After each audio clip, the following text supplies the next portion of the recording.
Gimana sih? Oke, oke. Kemudian di sini kuduskanlah hari Sabat ya. Tapi kalau di Islam itu hari Jumat, Bang. ya hari Jumat ya. Ya kalau di sini kan hari Sabat ya. Ini saya juga udah pernah tanya sih ke guru saya. Ini saya nggak perlu tanyakan lagi sih. Ya kemudian apa lagi nih? Apalagi ayo.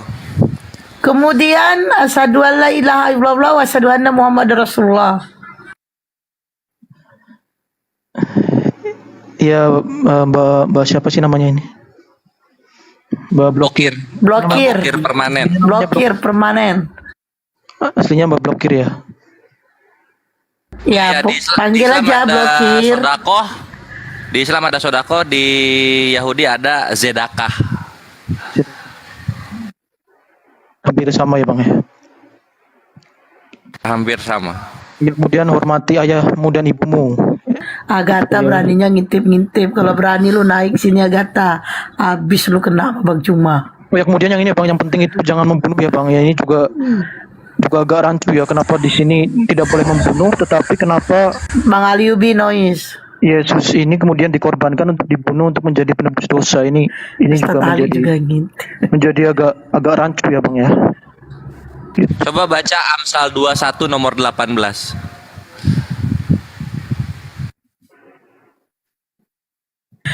Lestari agama apa? Lestari typing di bawah. Lestari agama apa? Itu Bang Jonathan disuruh baca Amsal sama Kores. Lestari agama apa? Typing di bawah. Amsal berapa Bang?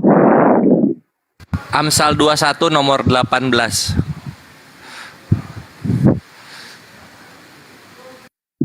Marilah kita, oh salah ya. Kirain marilah kita memuaskan birahi. Sebagai tebusan bagi orang benar dan pengkhianat sebagai ganti orang jujur. Dar. Nah, itulah. Jadi Amsal 21:18 itu mau nggak mau harus ditelan oleh kaum pagan ini yang senang mengorbankan manusia. Begitu, my bre. Hehehe. Oke, siap Bang, siap.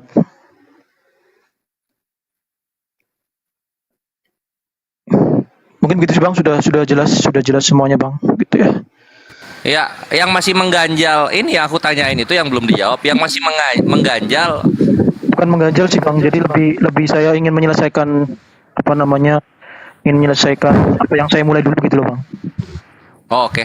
Ini saran aja, Prof. Ini saran aja, gitu kan. Dalam Islam itu ketika ada suatu kebaikan itu harus didahulukan, dan kebaikan tertinggi itu adalah memilih Tuhan yang benar, gitu. Kenapa? Karena kita umur nggak ada yang tahu. Ini saran ya. Jadi kita pilih dulu yang kita sudah yakini, baru kita belajar di dalam keyakinan tersebut. Itu lebih aman. Gitu, my bre. Oke, siap Bang. Terima kasih atas masukannya Bang. Terima kasih banyak. Tapi keluarga gimana backgroundnya keluarga? Keluarga ini Saya sebelah semua. kebetulan saya sudah berkeluarga sendiri sih Bang. Saya nggak tidak ikut keluarga saya begitu. Saya sudah berkeluarga sendiri Bang. Oh, alhamdulillah, siap-siap tuh, lebih mudah. Tapi tetap ya, kalau misalnya berbeda keyakinan dalam Islam itu diwajibkan tetap berbakti selama tidak menyerempet atau mengajak kepada kesyirikan dari keluarga senior. Oke, siap Bang. Cuma kadang kalau misalkan merayakan Natal itu saya nggak ikut itu. Bukannya apa-apa ya, saya iya gitu. Cakep. Bagus. Bukan saya nggak menghargai tapi ya saya juga nggak percaya kalau misalkan memang dia Yesus itu lahir tanggal 25 gitu loh. Kalau secara nalar gitu kan harusnya kalau memang 25 kan itu kan hari ini ya, hari salju ya, harusnya kan banyak salju. Musim salju, iya. Karena ini kalau belajar mengenai sejarah geoculture di zamannya ya Yesus itu, memang Tuhan yang ada di sana itu lahirnya tanggal segitu untuk memudahkan agamanya Paul ini diterima oleh orang-orang maka dicocokkan lah gitu. Oh, kalian merayakan tanggal 25, wahai pagan. Tenang, Tuhan yang ini juga tanggal 25 kok. Jadi nggak ada yang berubah, cuma Tuhannya aja yang beda, tapi perayaannya sama aja kok gitu. Berarti intinya cuma dicocok logi gitu ya Bang ya. Iya, namanya sinkretisme. Nama konsepnya.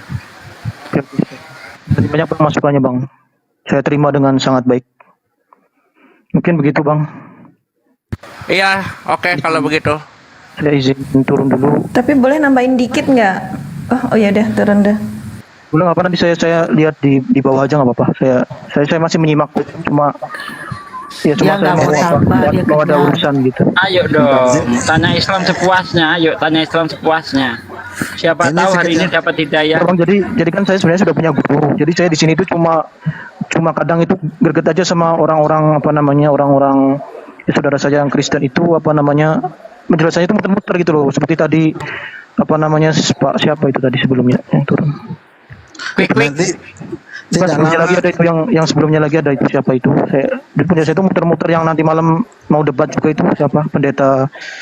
Itu kan dia penjelasannya muter-muter sana muter sini. Saya kadang agak kesel juga begitu loh. Kenapa Nanti penjelasannya itu Ya muter-muter jangan sini cuma muter kesal. sini. Ayo dong, asadu. nanti tidak lama lagi ini banyak viti-viti berseliweran ya kan. Oh settingan Kristen palsu pasti begitu dia. Nggak apa Bang, biarin aja. Intinya saya mau bilang bahwa kebenaran pasti akan menemukan jalannya begitulah Bang. Insya Allah kalau memang ini kebenaran ya pasti akan menemukan jalannya Bang begitu. Betul. Cuma ya itu saja kadang greget aja begitu Bang. Jadi saya nggak baru-baru aja nih main TikTok gitu ya. Jadi Tuh udah ada typing, lu kan Islam bukan Kristen. Udah ada typing lu. Assalamualaikum warahmatullahi wabarakatuh. Waalaikumsalam. Waalaikumsalam warahmatullahi wabarakatuh. Wah, Bang Jonathan, Anda itu dikit lagi loh, Bang Jonathan. oh, siap Bang, Dikit Bang, lagi. siap. Ya, kita cuma bisa berdoa di sini, Bang. Ya, semoga Anda beserta keluarga sehat selalu, ya, dimudahkan Siap, Bang, segala siap. urusannya dan diberi hidayah dan Anda mau menerima hidayah dari Allah Subhanahu wa taala. Amin. Ya, siap Bang. Siap. Pertanyaan terakhir Bang, sebelum turun, Anda percaya Allah itu Tuhan satu-satunya Bang? Percaya Bang sesuai dengan hukum yang terutama ialah dengan lahir Israel Tuhan Allah itu esa ya sesuai dengan Mantap. Mantap Sol. Tunggu ya, aku kawat dikit. Satu lagi, belum. Tunggu Satsugi bentar, dikit. Sabar ini biar saya selesaikan. Oh, ya udah. Sok. Anda percaya nggak Jangan Nabi ribut, jangan Muhammad itu berantem, utusan jangan Allah? Anda percaya nggak Nabi Muhammad utusan Allah? selama Tinggal saya itu dia belajar nggak percaya Ustaz. selama saya belajar Al-Qur'an ya memang beliau utusan daripada Allah ya gitu. Subhanallah. Cuma itu saya harus menyelesaikan dulu apa yang saya mulai begitu Bang. Gitu. Nanti Udah apalagi asadu lah. kalau misalkan Cuma memang ayo Bang. meminta Bentar. nanti di Aduh. tengah-tengah memang begitu ya saya pasti akan itu Bang gitu loh. Iya, sebenarnya Anda udah Muslim, Bang. Anda sudah mengakui Allah Tuhan satu-satunya yang berhak disembah. Anda sudah mengakui Nabi Muhammad adalah utusan Allah. Tinggal mengucapkan dalam bahasa Arab. Anda sudah mengucapkan dalam bahasa Indonesia. Anda sadar enggak itu tadi itu? Anda sudah mengucapkannya dalam bahasa Indonesia. Tinggal mengucapkan dalam bahasa Arab. Bagaimana? Ya begitu. Saya soalnya udah janji dengan diri saya sendiri gitu Bang. Jadi Oke lah. Iya jadi apa ya gimana ya? La ikraha fid-din, Bang. La ikraha fid-din. Iya gitu. Ya. Ah, Tidak ada paksaan di dalam agama, Bang. siap ya Bang. Makasih banyak Bang atas masukan. Saya janji kalau misalkan memang di tengah-tengah nanti saya sudah nyaman pasti saya akan segera berikrar gitulah Bang. Ya, Cak, semoga Prof. semoga niat Anda dikabulkan Allah ya. Amin. Ya, Amin. karena kita nggak tahu Anda diberi umur panjang sehingga tercapai yang Anda inginkan. Itu yang saya harapkan. Karena kita nggak tahu habis ngomong begini kita mati juga nggak tahu kan? Siap Bang. Ya. Ya, silakan, ini Bang Pres. tunggu. Aku mau ke Satsugi ini nanyanya. Satsugi tadi ada naik ke roomnya Aki Dalbo nggak? Satsugi?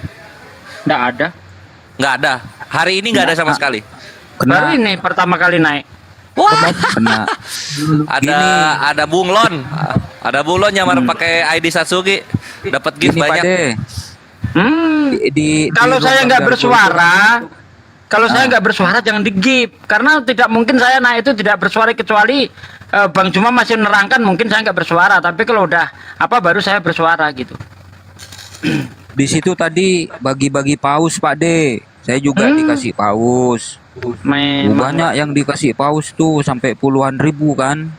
Dari ngemis dengan so- cara nipu ya. Iya, dari saudari kita di Australia. Lalu kemudian ada yang naik tuh pakai gambarnya Pak D, pakai namanya Pak D pula. Terus dikasih Pak paus De, juga. kan itu ajaran mereka Pak De. Itu orang-orang Itu- Syiah itu. itu gini ya. Syiah itu. Akun saya itu semuanya pakai ini logo ini. Tadi pakai logo ini enggak? Enggak. Oh enggak, Enggak benar. pakai Itu ini. kemarin itu pernah live, saya ada di bawah langsung rungkat dia, takut. Ada itu memang. Dari rombongan PPJ kah? Ustaz Suki.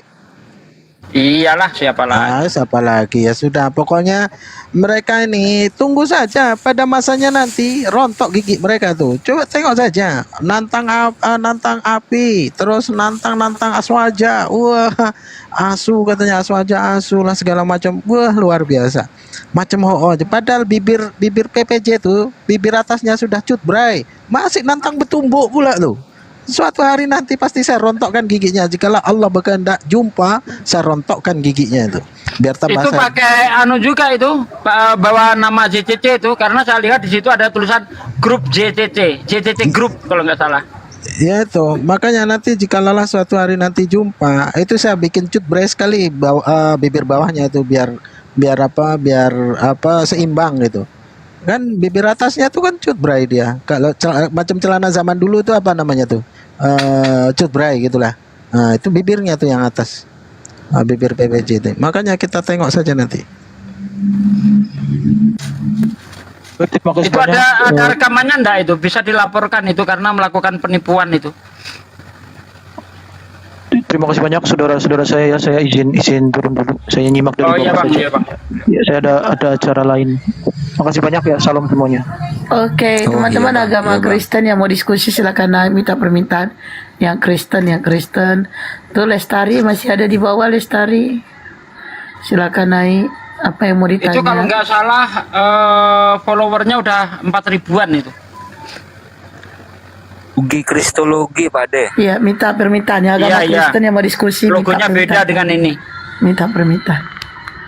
Ini dipilih kamu naik loginnya lama kali login. Eka Lestari itu Agatha tuh, Bu De. Naik Eka Lestari sini. Eka Lestari, ya, Bunda Rahma ya. Bunda siapa nih? Oh, kau ya aku turunkan kau sekali lagi kau gak tahu nama aku turunkan kau. Bunda Hesti. Oh, sepak kau ya. Keras sekali. Nama aku Ngeri. pun tak tahu. Ngeri Nama aku kalau- aja pun tak tahu. Kalau udah marah-marah ngeri. Ah, iya.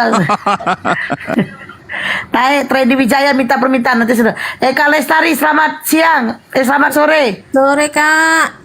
Yo, Agatha ini loh. Bukan ya Eka. Iya. Agatha. Suara kau. Sabarlah Kak. Suara apa ya mu? Aku Eka Lestari bukan Agatha. Agatha siapa? Oh betul. Oke. Apa yang mau ditanya? Bang Juma ada buka mute. Apa yang mau ditanya? Oh, saya mau ada Bang Juma ya. Oke. Itu selamat Bang Juma sore, ada buka Bang Juma. mute dia ada buka Selamat mute. sore Bang Juma. Anda Islam Kristen Mbak Eka. Kristen Ustaz Sugi.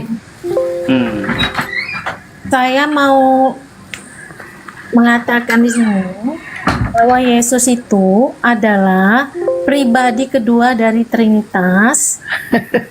Ya, sabarlah Kak. Aku ketawa, aku salah rupanya. Aku ketawa loh, kok salah. Iya. Oke, lanjut. Kita ngomong-ngomong aja nih Kak. Yesus adalah pribadi kedua dari Trinitas yang turun ke dunia memasuki ciptaan menjadi daging. Jadi pada pribadi kedua dari Trinitas itu ada hakikat Allah dan hakikat manusia. Itu dia. Jadi dia bukan jangan lihat dia cuma manusia karena kita melihat dia manusia gitu. Tapi dia tuh adalah pribadi kedua dari Trinitas. Sumpah lo. Agak Nah, gini, suaranya. Trinitas Silakan itu Gurunda. kan Aku Gurunda dikit ya, ada buka semenit. mute. Oh ya udah Ya, silakan silakan. Guru. Ya. Silakan Oh. deh kalau mau diambil alih, silakan, nggak apa-apa. Oke, aku 1 menit aja. Itu kalau dalam Tritunggal itu Allah itu jenis ya? Allah itu artinya yang disembah.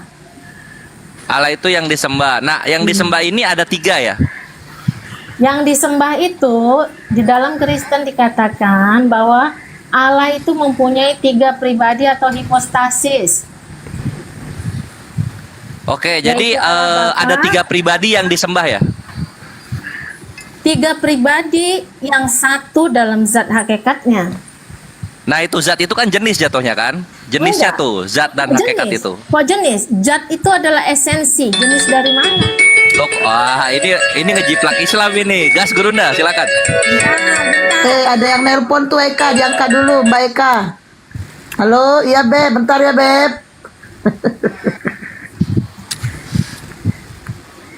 Zat Oke. itu esensi, Pak. Oke, Ya, yuk masuk baik. Gurunda. Baik, Saudari Eka, Iya, ketika Yesus belum datang, Hmm. yang ada adalah Tuhannya Bani Israel di dalam 2 Raja-Raja 19:19. Maka sekarang ya Allahnya Tuhan, Bani Israel, ya oke. iya Tuhannya Bani Israel. Ada telepon mas. Aduh, Itu Si ada Bonbon kambingnya yang dimatiin dulu. Bom itu jangan naik. Bombon tuh yang nelpon, Bombon. Coba diangkat dulu Bombon. Halo Bon. Bentar Bon, mau diskusi sama Bang Juma. Iya, Gitu. takut Ya, lucu rontok kali dulu. kakak ini ya. Ya, takut iya, mereka begitu memang telepon kalau yang perempuan naik, Iya. Ya, Mereka dengarkan nelpon. dulu abang kita, Bang Juma. Iya, tapi kau WA lah dulu si Bombon itu. Jangan dulu kau ganggu, aku lagi diskusi nih. Udah, Itulah. fokus, nggak usah kemana-mana, fokus. Iya, takut bulu-bulu dompetnya rontok. Oke. Kan? telepon lagi. Bang Zuma, izin bentar Bang Zuma. Iya, silakan. Imannya Kak Eka ini Bang Zuma antara Yesus dengan Bapa itu begini. Tidak tercampur tapi tidak terpisah. Seperti itu Bang Zuma. Iya, baik. Jadi ketika kita melihat ya Yesus ini kan Tuhan baru ya. Hah? Di abad ketiga baru Yesus itu jadi Tuhan. Iya. Nanti setelah dia mati, bangkit baru menjadi Tuhan. Nah, di dalam kitabnya orang Yahudi 2 Raja-Raja 19:19, Yesaya 37 nomor 6, Ayub 9:8, Mazmur 72:18, Mazmur 136 nomor 4, Yesaya 44:24. Tuhan menyatakan dirinya dengan sangat gamblang bahwa dia hanya sendiri, tidak betul. 3, tidak 2. Nah, coba tolong bantu saya. Ketika di Islam Tuhan itu laisa kamislihi, tidak serupa dengan apapun, tidak sama seperti apapun, dan kemudian Tuhan itu hanya satu, ahad. Di dalam Tuhannya Yahudi juga sama, ahad. Sehat. Tidak ada unsur manusia, unsur merpati di sana. Tolong gimana caranya Anda bisa mendudukkan Yesus pada masa itu, pada saat Tuhan memperkenalkan diri kepada Nabi Musa misalnya, atau kepada Nabi Abraham misalnya. Di mana Yesus di situ? Silakan. Yesus itu firman-Nya Allah. Oke, jadi ketika kemudian Tuhan berfirman kepada Nabi Musa, "Ya Musa," itu adalah Yesus. Firman-Nya Allah. Yang mana di situ? Firman, ketika Allah berfirman berarti ada Oke. firman kan? Berarti perkataan yang keluar dari mulut Tuhan.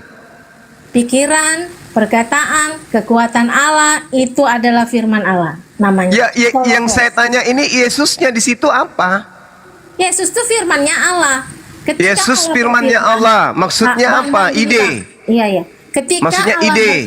ketika Allah berfirman Kepada itu artinya- Abraham. kepada Abraham. Berarti ada firman di situ kan? Oke. Berarti yang dimaksud Yesus di sana adalah kemampuan Tuhan berkata. Bukan kemampuan Tuhan berkata, Bang. Tapi Firman itu adalah pikiran, kekuatan, dan perkataan Allah. Itulah sederhananya gitu oke, saya sampaikan. ambil satu aja, jangan terlalu ngoah. Yang mana? Nggak Jangan bisa terlalu satu, nggak bisa dipecah-pecah. Itulah dia. Firman Allah itu. Gimana? Firman Kalau itu begitu juga- Anda cuma mengklaim. Oh, enggak, Tuhan enggak. mengatakan sendiri. Nah, Ya, pada saat Tuhan itu sendiri, Yesus itu sebagai apa di situ? Firman-Nya.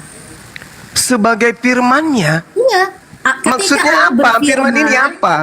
Firman ini Firman apa? itu adalah esensi Allah itu sendiri. Ketika Allah berfirman, berarti ada Oke. firman-Nya enggak? Oke, contoh ketika Tuhan kemudian menciptakan matahari, firman Ya. di situ sebagai apa? Jadilah. Berarti kata jadilah. Katanya itu bukan mataharinya yang firman Allah. Iya, berarti kata jadilah.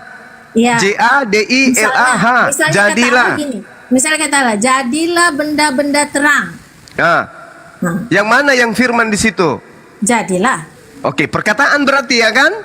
Ya kan saya bilang tadi, firman itu atau logos itu adalah Perkataan. pikiran, perkataan, dan kekuatan Oke. Allah. Baik. Berarti Yesus di situ adalah jadilah.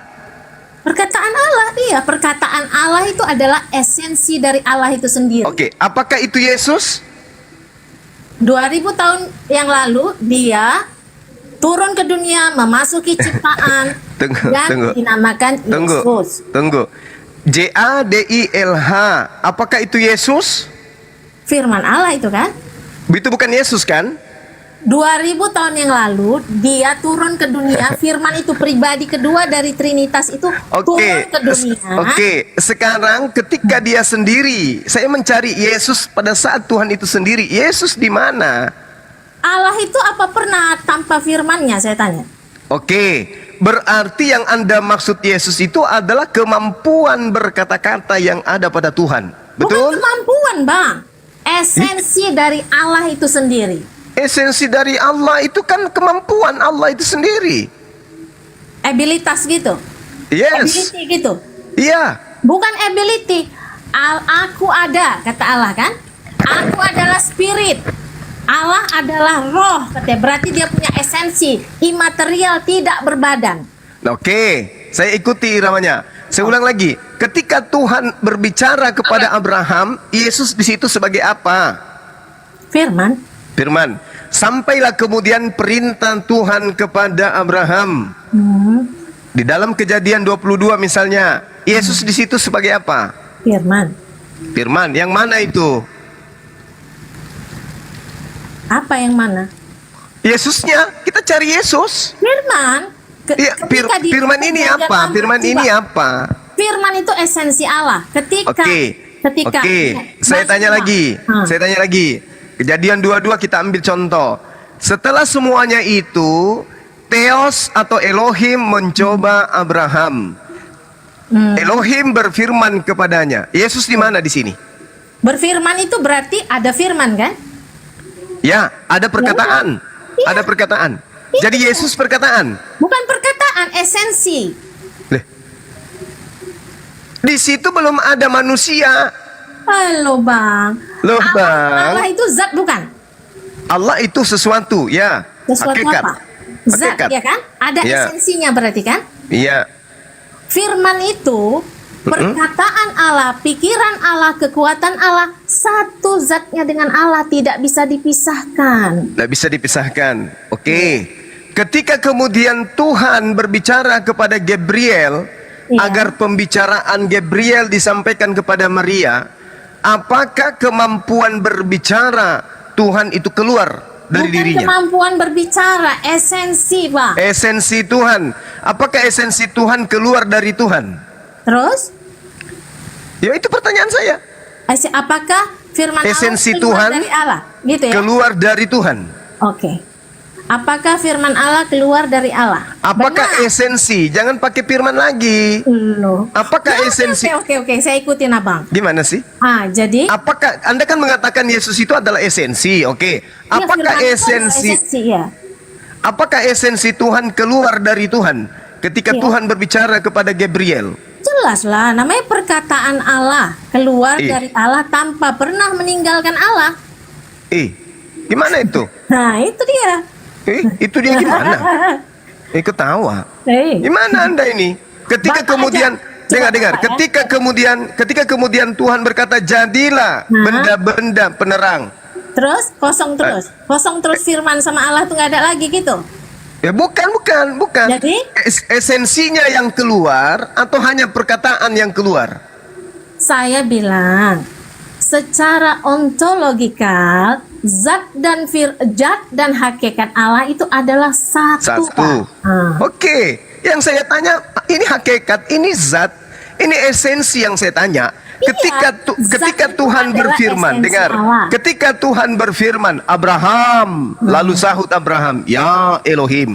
Ketika ada penyebutan Abraham, apakah esensi Tuhan yang keluar atau hanya suara Tuhan? Secara ontologikal, firman itu menjelaskan. Firman itu apa ya? Kan gitu ya kan? Pertanyaan kan? saya sederhana loh. Ketika Tuhan berkata, ya Abraham, ya Abraham. Ini keluar perkataan, dari Tuhan.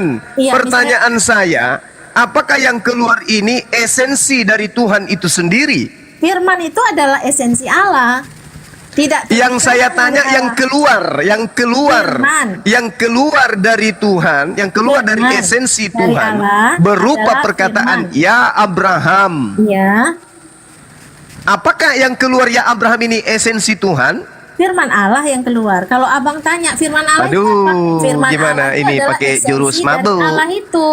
Jangan lagi pakai firman, jangan lagi pakai Ya, nggak perkataan. bisa, Kita abang membahas ngomong kayak esensi. gitu. Abang nggak bisa motong-motong. Firman itu adalah esensi Allah itu sendiri. Makanya Tidak saya bisa tanya yang katanya. keluar ini ketika Tuhan berkata ya Abraham, itu esensi yang keluar atau bukan? Firman yang keluar dari Allah. Kalau La ditanya haula wala firman quwata itu illa apa? billah. Ya firman itu esensi.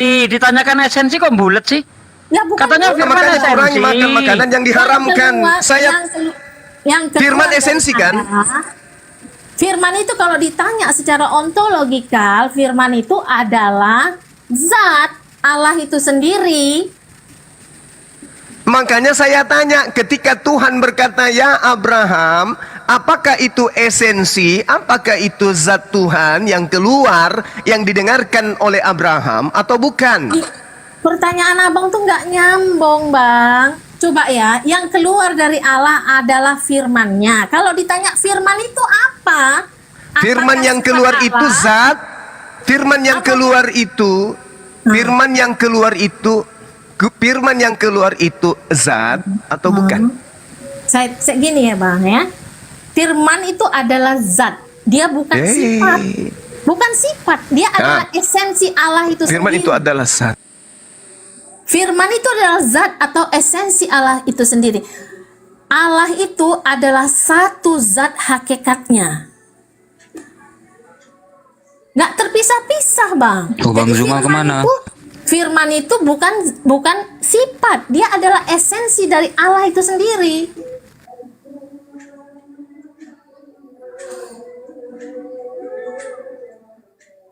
Mana Gurunda? Jangan diculik. Dasar lu tukang culik.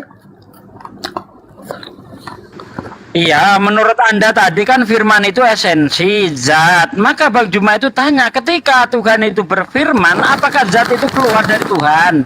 Itu yang ditanyakan. Makanya saya tanya, firman itu yang keluar dari Allah, kita menyebutnya dengan firman. Ketika Allah berfirman, berarti Apa ada sih ini firman orang? situ. Pembulet ya, benang kusut sih. Pakai akal dong. Diskusi dengan saya itu pakai akal, Mbak. Ya saya juga berusaha sebaik-baiknya. Sekarang begini.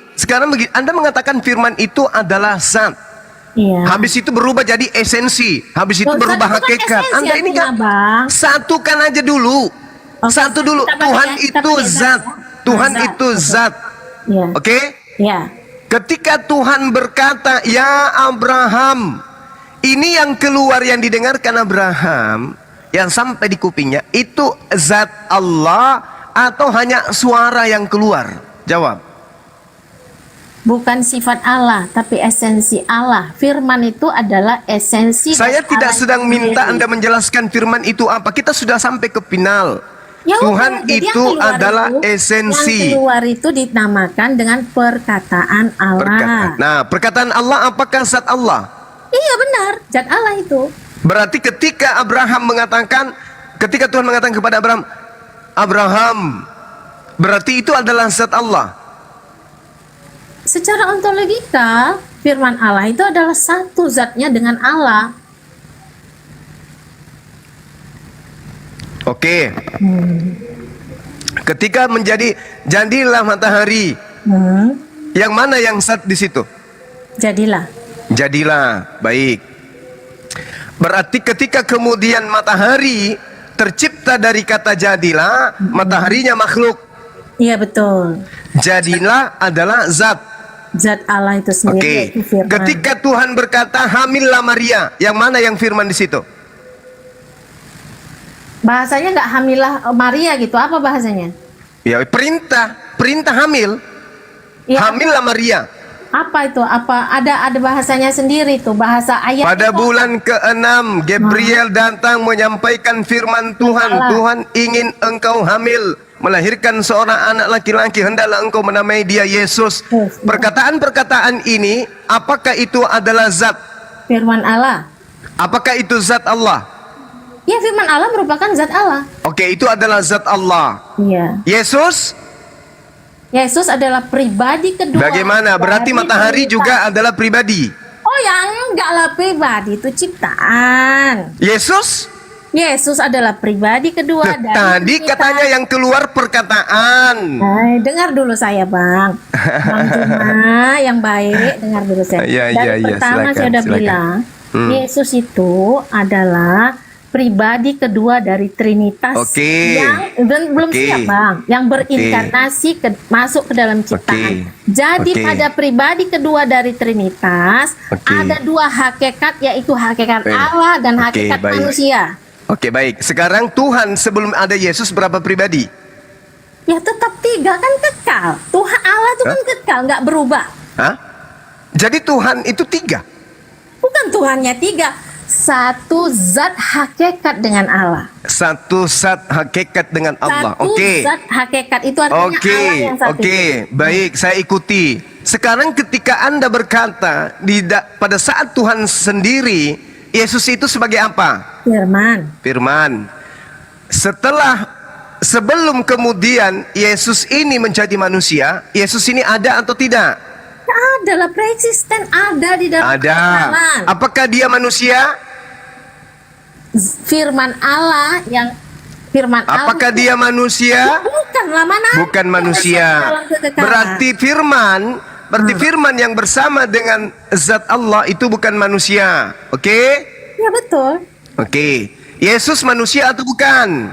Yesus itu adalah pribadi kedua dari Trinitas. Saya tanya, ketika di atas sendiri, apakah sudah ada pribadi kedua? Ya ada lah. Ada.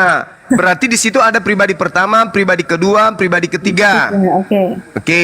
Pribadi pertama siapa? Allah Bapa. Allah Bapa. Pribadi kedua? Anak. Loh, belum ada anak di situ. Yang firman Allah itu kan anak Allah. Belum ada anak di situ. Bang, firman Allah itu adalah title.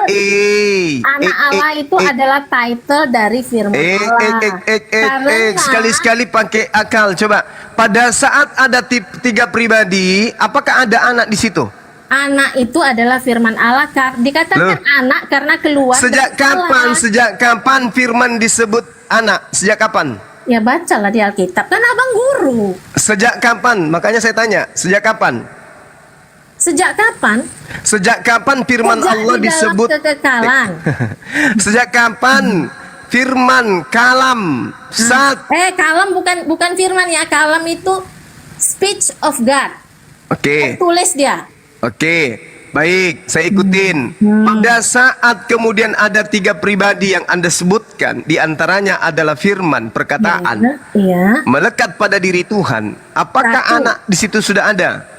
Ya firman itu kan anak itu title dari Anak firman itu nanti Allah. setelah sampai di Romawi. Sekarang yang saya tanya, ketika Yesus belum ada, apakah sudah ada anak? Ya ada loh. Siapa? Itu Di mana firman tertulis? Allah. Coba tunjukkan tertulis di kitabnya orang Yahudi bahwa ada yang disebut anak bersama dengan Elohim. Loh, orang Yahudi ini kitabnya belum siap, Bang. Masih perjanjian lama sama dia. Pandai-pandaian. Mesias itu belum Jadi nggak ada. turun. Jadi nggak Belum ada. datang. Jadi tidak ada. Anak itu adalah title dari firman Allah. Kenapa dikatakan anak? Karena firman keluar dari Allah. Ya, itu setelah Yesus lahir, kita paham. Itu Kristen punya. Sekarang kita berbicara ketika Tuhan itu berdiri sendiri. Apakah di situ sudah ada anak? Ada firman Allah. Di mana Anak kan tak pernah di mana ada, kan? tertulis sebelum ada anak Maria, Tuhan sudah bersama dengan anaknya di surga? Di mana? Loh, itu kan itu di perjanjian lama itu mereka tidak mengenal kata anak karena Mesias belum datang. Kita perjanjian lama itu, berarti Bang Anda Juma, mencoba Bang Juma, Peter. untuk menipu dengan mengatakan Oh, pada enggak, saat ini Tuhan personal sendiri, attack nih. dengar, Tenang. pada saat Tuhan sendiri di situ Anda katakan sudah ada anak. Mana tunjukkan dalilnya? Di perjanjian lama itu, perjanjian lama tuh kitab. Saya minta dengar dalil. dulu, Bang, sebentar saya jelaskan. Perjanjian lama tuh Allahu kitabnya belum siap karena Mesiasnya belum datang. Jadi kata anak itu disebutkan di perjanjian baru. Pribadi kedua dari gitu. Trinitas itu udah turun ke dunia berinkarnasi. Gitu. Jadi Gitu, Pak. teman-teman sekalian, coba kita lihat Kristen ya. Begitu lihai mereka menipu orang banyak Iya, dengan jangan mengatakan, personal attack. Abang tenang aja. dengar, Bang. dengarkan. Anda tadi mencoba mengatakan bahwa pada saat Tuhan sendiri di situ sudah ada anak. Firman, iya anak tidak, Allah kan nggak berubah kan, percaya itu kan? Mana anak pada saat Tuhan sendiri? Mana? Kan udah saya bilang Ah. di perjanjian lama tuh Mesias sudah datang belum? Saya tidak urusan dengan Mesias Anda, nggak ada Tadi urusan. kan Anda ngomong Yang saya Tuhan, tanya di Tuhan, mana ditulis? yang saya tanya Tuhan, saya tidak tanya anak urusan itu urusan Kristen. Yang saya tanya Tuhannya Yahudi ketika dia berdiri sendiri. Di mana di situ ada anak? Istilah anak, term anak itu tidak ada di perjanjian lama. Oke, udah karena selesai. Mesias belum turun, Selesai. bukan selesai. Mesias itu adalah Udah- pribadi udah kedua selesai. dari Trinitas. Berarti- Abang nggak bisa mancung-mancung, Bang. Sekarang saya tanya lagi. Ayub 9 nomor 8. Apa itu? Yang seorang diri membentangkan langit. Yesus Ya. ada di sana? Ya ada lah. Nah, tuh penipuan coba. Kok penipuan? Abang yang salah paham. Abang salah paham. Jangan personal Coba. attack. Sabar, Bang. Bagaimana Anda bisa mengatakan Yesus ada di sana, ibunya belum ngeden? Coba saya tanya ya. Coba saya tanya. Allah Kasihan itu Kasino. menciptakan ciptaan melalui siapa? Melalui apa dia? Allah menciptakan segala sesuatunya dengan berfirman. Nah udah. Nah, terus Sama di tas itu. terus apa? Nah, firmannya itu siapa? Hah? Sifatnya. Iya, sifatnya. Nah, Terus kalau itu di situ kita bedanya, Bang. nah, Kalau sekarang Yesus ini Kristen, sifat atau makhluk? Yesus itu adalah pribadi kedua Saya dari tanya, saya tidak Trinitas. masuk ke doktrin Anda. Yesus ini makhluk atau sifat? Yesus adalah pribadi kedua. Saya dari tidak mau Trinitas. masuk ke doktrin pembodohan. Saya tanya, Oh, nggak boleh Yesus pembodohan. ini itu di gereja. Itu Anda baca tidak di Alkitab, Anda Bang. Baca tidak di sedang Alkitab. berdiskusi dengan jemaat. Saya bukan jemaat gereja. Saya tanya, Betul. Yesus itu makhluk atau sifat? Yesus itu pribadi kedua dari Trinitas. Jangan Itu dipancung-pancung. ajaran pagan. Yang Pak, saya Pak. tanya bukan Baca itu. Yohanes 1 ayat Yang 1. saya Semuanya tanya bukan adalah ajaran pagan. Dan Yang saya ajaran tanya, pagan, Yesus itu makhluk atau bukan makhluk? Yesus adalah pribadi kedua Itu dari pagan. Yang saya tanya, Yesus itu makhluk atau bukan makhluk? Yesus itu pribadi kedua. Itu pagan. Allah yang Turunkan, memasuki turunkan. ciptaan. Ukti, orang sabar, sinting sabar, penyesat ini Bang, turunkan. tenang. Turun. Saya nggak suka Kalah, pembohong, penipu. kalah, Saya kalah. tidak Yesus suka. itu ciptaan. Turun. Ukti, Hesti turunkan. Eh. Penipu, penyesat, Dadah, Bang. turunkan. Kamu di gereja, Siap, Bunda. ilmu itu di gereja. Ilmu kalian wahai Kristen bahlul yang kayak gitu-gitu bawa ke gereja. Jangan bawa di depan kami. Yang ditanya Yesus itu makhluk atau bukan? Yesus itu adalah pribadi. Bahlul, bawa ke gereja sana, jangan bawa ke sini. Ajaran paganmu telan sendiri aja, jangan kau pakai nipu-nipu di sini, ya. Jangan kamu pakai nipu ajaran gerejamu di depan umum, apalagi di depan Siapa yang menipu apologet dengan Islam. ajaran gereja, Bang Zuma? Saya tanya samamu, Yesus itu makhluk atau bukan? Dia memiliki dua kodrati. Saya tanya, Yesus itu makhluk atau bukan? Tidak. Dia berinkarnasi dalam Saya kemanusiaannya. tanya, Yesus itu makhluk atau bukan? Bukan, dia kekal selama-lamanya. Jadi Dalam Yesus itu bukan makhluk. Dia memiliki kodrat manusia. Saya tanya, saya ulang lagi. No. Turunkan. Kita cari yang mau jujur, turunkan. Jangan yang mulut besar. Turunkan. Bagus. Kristen Bahlul, dengarkan. Ini yang ngomong Bang Suma. Ya, ini yang ngomong Bang Suma. Pertemukan saya dengan seorang yang ahli di dalam Kristen, yang bisa berdialog dengan jujur, yang mengatakan Yesus itu bukan makhluk, dan kemudian Yesus itu adalah makhluk, tetapi Anda mengatakan bukan makhluk.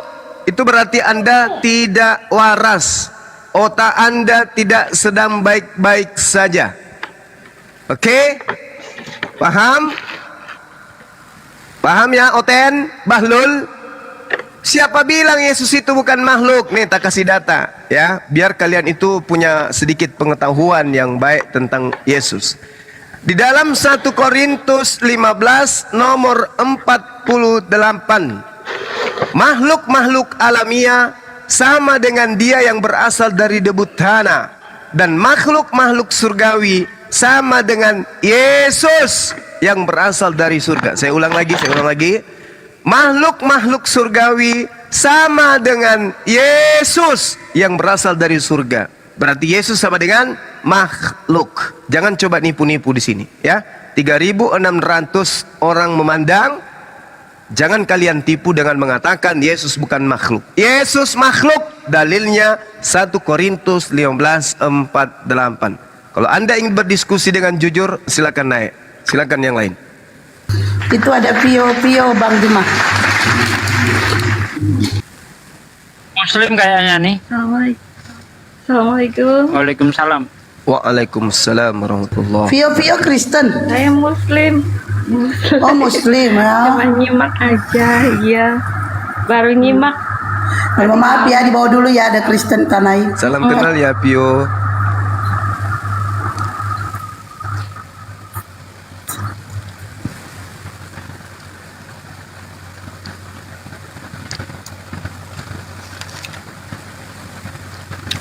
Ayo Oten naik.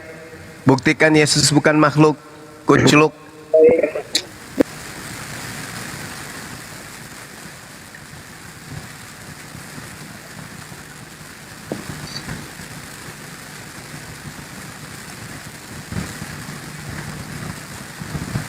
Kalau sudah tidak tahu, Iya, Holy Man, silakan Holy. yang Holy, bagus. naik kok, tinggal langsung di mute. Holy, silakan. jangan membantah belum isi apa-apa di kabur. Bible. Diskusi itu yang jujur, kita disimak banyak orang. Masakan Yesus kau katakan bukan makhluk? Dia makan, dia minum, dia tidur, dia ngantuk, dia ketakutan, dia disunat, dia netek, dia mati. Kau katakan bukan makhluk, pingin rasanya kulempar batu mulutmu.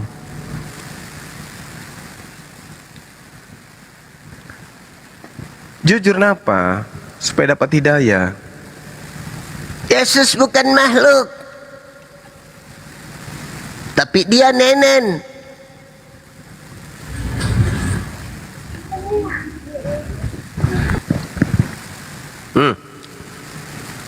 Jelangkong, muridnya Akhi Sugi ini.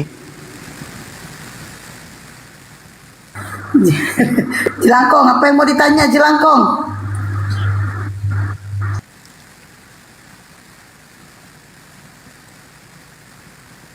Halo, Jelangkong. Jangan di mute dong. Silakan. Jilan, diturunin loh kalau nggak ngomong loh. 1. Jilan, 2. Udah keren Jilan. pun namanya dipanggil Jilan padahal Tiga. harusnya King Kong.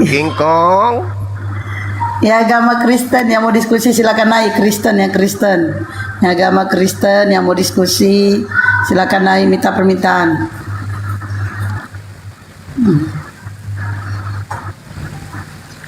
Oke, ini Yang tadi itu pada saat Tuhan berdiri sendiri, Yesus di mana di situ ada katanya, berupa firman. Penipu. Esensi bang, Iya, setelah esensi ditanya muter. esensi muter sah, lagi. pakai K. Di situ muter lagi. Oke, selamat sore Ron. Agama apa Ron? Selamat sore, agama Kristen, Pak. Oke, itu dia. Silakan. Ya, Saudara Ron, gimana Bang? Sehat? Ya, sehat, alhamdulillah. Alhamdulillah. Puji Tuhan. Iya. Anda mendengarkan diskusi barusan? Oh, baru saya itu naik ke berapa menit yang lalu, cuma 2 menit ya. Oke, baik. Mungkin ada yang ingin dipertanyakan atau diperbincangkan? Silakan, banyak. Pemateri sini ada berapa orang? Ya, silakan. Kalau bagi saya Yesus itu maha segalanya bagi saya. Dia juga nabi. Iya. Dia juga Tuhan saya, sahabat saya, juru selamat saya. Dia segala-galanya bagi saya. Tidak harus dipertanyakan bagi saya. Saya itu Tuhan tidak bisa membatasi Tuhan itu, tidak boleh jadi manusia, tidak boleh nenen, tidak boleh berak, tidak boleh kamar mandi. Saya itu bukan siapa-siapa membatasi dia. Gitu loh. Itu posisi saya sebagai manusia. Saya itu bukan posisi mengatur Tuhan tidak boleh manusia ya. Itu dulu posisinya gitu loh. Tapi yang jelas posisi Tuhan saya itu juga dikatakan sebagai nabi, tapi bukan berarti seperti nabi orang lain. Yang ya nabi orang lain mengaku-ngaku ya nabi, tapi moralnya tidak seperti nabi yang seharusnya gitu loh. Iya. Masa nggak kawin dibilang bermoral? Nah, itu Tuhan saya itu tetangga saya juga. Tetangga saya juga di sini nggak kawin, saya bilang dia bermoral sekali. Sama berarti Tuhan sama tetangganya nggak ada moralnya. Lah, itu hak kalau dia mau kawin juga terserah. Yang penting Tuhan kami itu, nabi kami itu tidak mengawin anak kecil umur 6 tahun. Itu. Ya, langsung keluar langsung kan Gurunda. Nah, enggak, saya tuh nggak keluar gitu loh. Kecuali saya ditendang loh gitu loh. Yang jelas bahwa dia Yesus sebagai nabi ya, tapi dia tidak pernah mengambil istri anak angkatnya sendiri, tidak pernah mengawini anak kecil, tidak pernah mengawini babu-babunya, mengawini manusia-manusia di surganya nanti. Itu posisi Yesus kami sebagai nabi ya, itu sangat jelas. Ya bukan dia sebagai gini. Tuhan Terus kami, kenapa? bahwa dia mengampuni dosa. Kalau itu Tuhanmu itu baik-baik saja, ngapain nyolong keledai orang? Itu. Kamu bukan siapa-siapa yang bisa mengatur Tuhan. Kenapa dia nyolong keledai orang coba? Katanya Tuhan akhlaknya baik, tapi keledai orang dimaling. Gimana itu? Panas gitu loh. Enggak panas. Ini justru saya ingin mempertanyakan. Kalau memang Tuhanmu itu maha kuasa, kenapa keledai aja nyolong? Coba. Kenapa? Orang yang dipinjamin keledai juga nggak protes seperti kamu. Kenapa kamu? Di mana coba di dalam Matius itu ketemu orang aja juga enggak? Di Matius 21 ayat 1 sampai 3 itu jelas Yesus nyolong keledai orang. Katanya dia maha kuasa. Masa keledai aja nyolong gimana sih? Yang jelas, coba buktikan kepada saya bahwa Yesus itu menyuruh izin dulu kepada yang punya. Mana? Dia pernah membunuh itu gimana itu? Orang lain. Belum lagi Tuhanmu itu seperti sutradara film porno. Di dalam 2 Samuel 12 ayat 11 sampai 12 dikatakan bahwa dia akan mengambil istri orang dan akan disekti di tempat umum. Ini Tuhan apaan? Itu Tuhan apa sutradara film porno itu? Kalau mau besar-besaran suara Anda ketilip sama saya bahwa suara Anda gak didengar netizen ya. Di dalam kitabmu kenapa Tuhanmu seperti sutradara film porno? Bentar, kenapa itu Tuhanmu seperti sutradara film porno? Kenapa? Tuhan itu Tuhan apa sutradara film porno itu? Masa mau mengambil anak orang mau disekin itu gimana sih? Dia nggak mau diskusi dengan baik ya. Udah menghujat duluan dia. Itu Tuhan apa Sutradara film porno itu masa ngambil istri orang untuk disek di tempat umum itu Tuhan apaan itu? Beginilah firman Tuhan, bahwasanya malapetaka akan aku timpakan kepadamu yang datang dari kaum keluargamu sendiri. Aku akan mengambil istri-istrimu di depan matamu dan memberikan kepada orang lain. Orang itu akan bersetubuh dengan istri-istrimu di siang hari. Sebab engkau melakukan secara tersembunyi, tapi aku akan melakukan hal itu secara terang-terangan di depan seluruh mata Israel. Ini Tuhan kok mau mengadakan adegan seks di tempat umum, ini Tuhan apa ini, woi? Mikir. Yang pasti bukan Tuhanku. Itu sutradara film porno itu.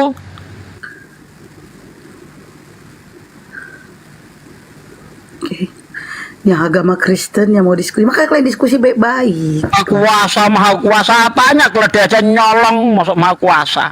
Sejak kapan maha kuasa tukang nyolong? Enggak sesuai dong.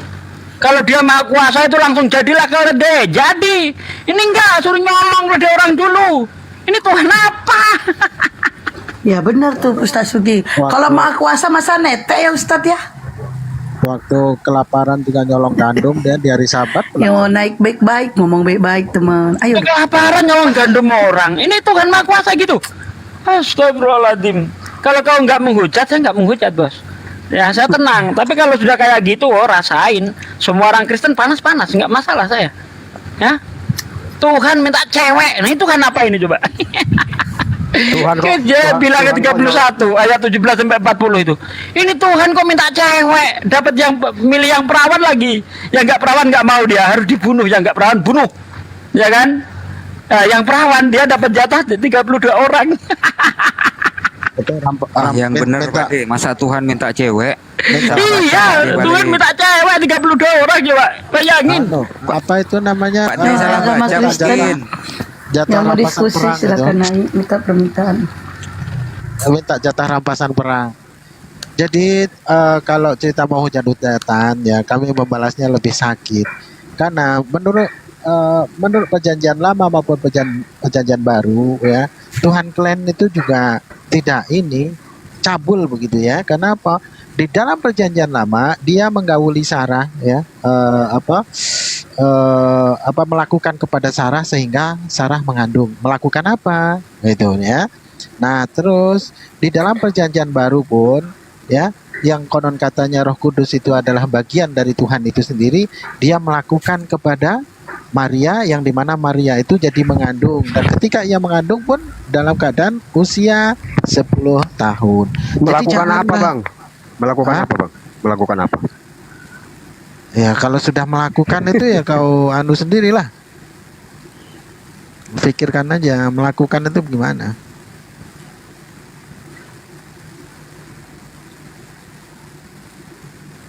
Awal-awal sih bagus. Sebagai pembukaan bagi saya Yesus itu maha segalanya katanya. Ke belakang kok nyerempet-nyerempet. Ya disikatlah sama Pak D. Oke, kita sapa dulu ini. Selamat sore Bius, agama apa? Selamat sore. Agama apa Bang? Salam kenal, saya agama Nasrani, Kak. Agama apa Bang? Agama Nasrani, Kak. Nasrani. Agama apa Bang? Kristen, Kak. Semua Kristen. juga orang tahu Nasrani itu udah nggak ada Bang, adanya Kristen, Katolik, Iya. Protestan. Ya sama-sama itu. Sama. Beda Bang, jangan samakan Nasrani. Nanti saya tanya, di mana datanya Kristen sama Nasrani sama? Ayo. Kristen. Oke. Ya silakan, mau bertanya dulu silakan. Enggak, saya hanya mau komen aja. Ini kan grup publik. Di sini kan orang tua semua yang berpendidikan. Janganlah berbicara seperti anak-anak. Artinya bahasa ragunan itu tolonglah dijaga sifatnya. Agar perkataan Anda itu mencerminkan suatu kualitas diri Anda sendiri itu loh. Apakah cara Anda juga naik ada itu kualitas cermin Anda sendiri? Apakah Anda naik sendiri, Anda mencontohkan kualitas Anda sendiri? Anda naik saja sudah berbohong. Ditanya agama apa? Anda naik, nggak usah menceramai orang, Anda sendiri lebih parah dari kami. Paham? Anda sendiri lebih parah. Joshua, mute. Joshua, dabling. Allahu Akbar.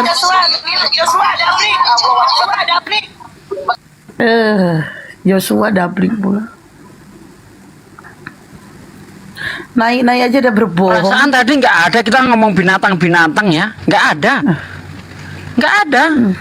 Kenapa Naik saya aja dia tadi udah langsung berbohong, menunjukkan Ustaz. data-data betapa seperti itu Tuhan mereka, karena mereka memancing duluan. Coba jangan pancing saya. Saya akan tenang, duduk tenang sambil nge-vape, sambil ngeteh. Tiba-tiba menghujat Nabi. Ya saya bilang lah, Tuhanmu seperti sutradara film porno. Ayatnya jelas. Mau protes? Ayo sini. Siapa yang mau protes? Aku nggak protes, Tat. Aku sapa dulu nih. Tobelover, selamat sore, agama apa? Agama Muslim, tapi saya akan bertanya secara Kristen. Oh, mohon maaf, Pak. Mohon maaf Kristen dulu. Mohon maaf ya, Pak. Mohon maaf. Udah Kristen itu. Gasrot, silakan bertanya. Assalamualaikum. Orang kok Kristen. Kristen Islam, Bang? Kristen dia, Ustaz. Kristen, Pak Ustaz. Kristen ngucapin salam sih. Makanya Kristen pun wow. Apa nggak tahu di dalam kitabnya itu dilarang mengucapkan salam kepada orang beda agama? Enggak kok. Enggak seperti itu, Bang. Ada Bang, ada. Mau tahu ayatnya, Bang? Boleh. 2 Yohanes 1:10, Bang, sampai 11. Apabila ada orang datang kepadamu dan ia tidak membawa ajaran ini, janganlah kamu mengajak dia masuk ke dalam rumahmu. Dan janganlah mengucapkan salam kepada mereka. Barang siapa yang mengucapkan salam, maka dia akan mendapatkan upah dari perbuatan yang jahat. Itu dia. Dilarang, Bang. Maksudnya itu, Bang, jika seseorang yang membawa ajaran yang berbeda dari ajaran yang seharusnya. Nah iya, ini kan ajaran kita berbeda, Bang. Ya, Oh, tapi kan pantes kita Bang adalah- Cuma kena pelanggaran. Woi, kejam kali, Berbeda, Bang, Bang. ajarannya, Bang. Kenapa Kita kalian dalam- culik kita kuruda kan dalam- kami? dalam Gini, tradisi Bang. ya, Bang. Satu, ya kalau Anda mengucapkan salam itu nanti kita Anda itu orang Islam gitu loh. Assalamualaikum cukup, Anda selamat pagi. Iya, selamat. Atau shalom, gitulah. Jadi balikin langsung gurunda nampak kami. identitasnya gitu loh. Nggak usah nyamar ke Islam-Islaman lah. Abang Suma kemana ya, Bang Suma? Ya itu Mungkin lagi kena kena repot peringatan. Ustadz, aku sapa dulu. Si Ana Pogo, seagama apa? Kristen Protestan HKBP. Habis kue baru pulang ya kan? Betul tak? Atau mau masa batanya? Atau masa batanya? Hutujang kursi balik pada tanah.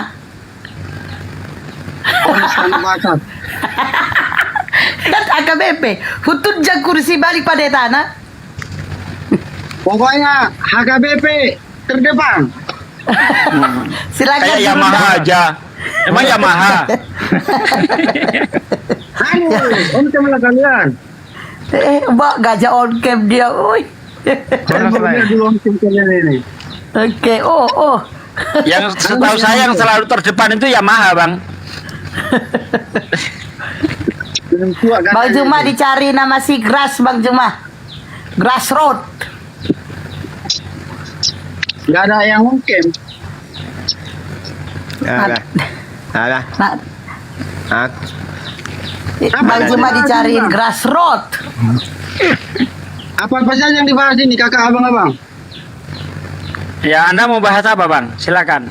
Tentukan. Saya tak tahu. Saya tak mau bahas agama-agama lah di sini. Yang kita bahas ini. Ngapain naik orang ini tempat pembahasan agama, Anda naik ke sini, tapi nggak mau bahas agama gimana sih? Diskusi teologi Ya, ini, diskusi teologi. Namanya TikTok banyak cerita tipu. Bahas janda aja Bang, bahas janda. Bahas janda aja kek. Yaudah, kalau kau gak mau bahas agama, silakan kau turun ya. Saya ganti dulu sama yang lain. Oke. Baralis gak mau Silakan, naik Bang ya. Grace tuh, sudah ada Bang Juma tadi nyari-nyari ada apa?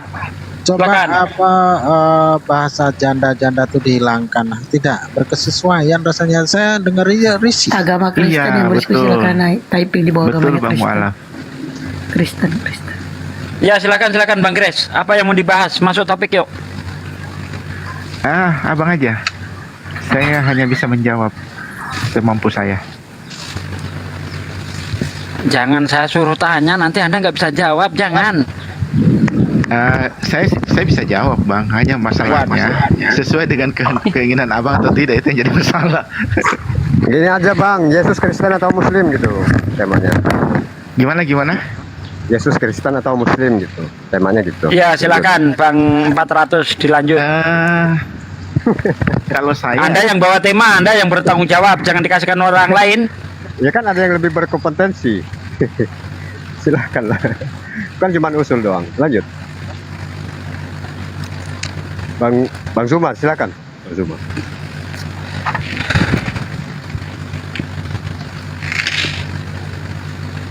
Aku sengaja menghilangkan diri ini supaya banyak isinya, supaya isi sebelah. Oh, pantesan mana orangnya pikirku kan? Kok nggak ada nampak? Enggak, dia harus keluar dari TikTok, Ayo, teman-teman agama Kristen tuh typing di bawah agamanya Kristen dong, typing banyak tuh. Yang Kristen yang minta naik ya Kristenannya. Oke, kalau saya dipaksa suruh tanya, menurut Anda Alkitab ini kan penulisannya diilhami oleh Roh Kudus gitu Bang ya?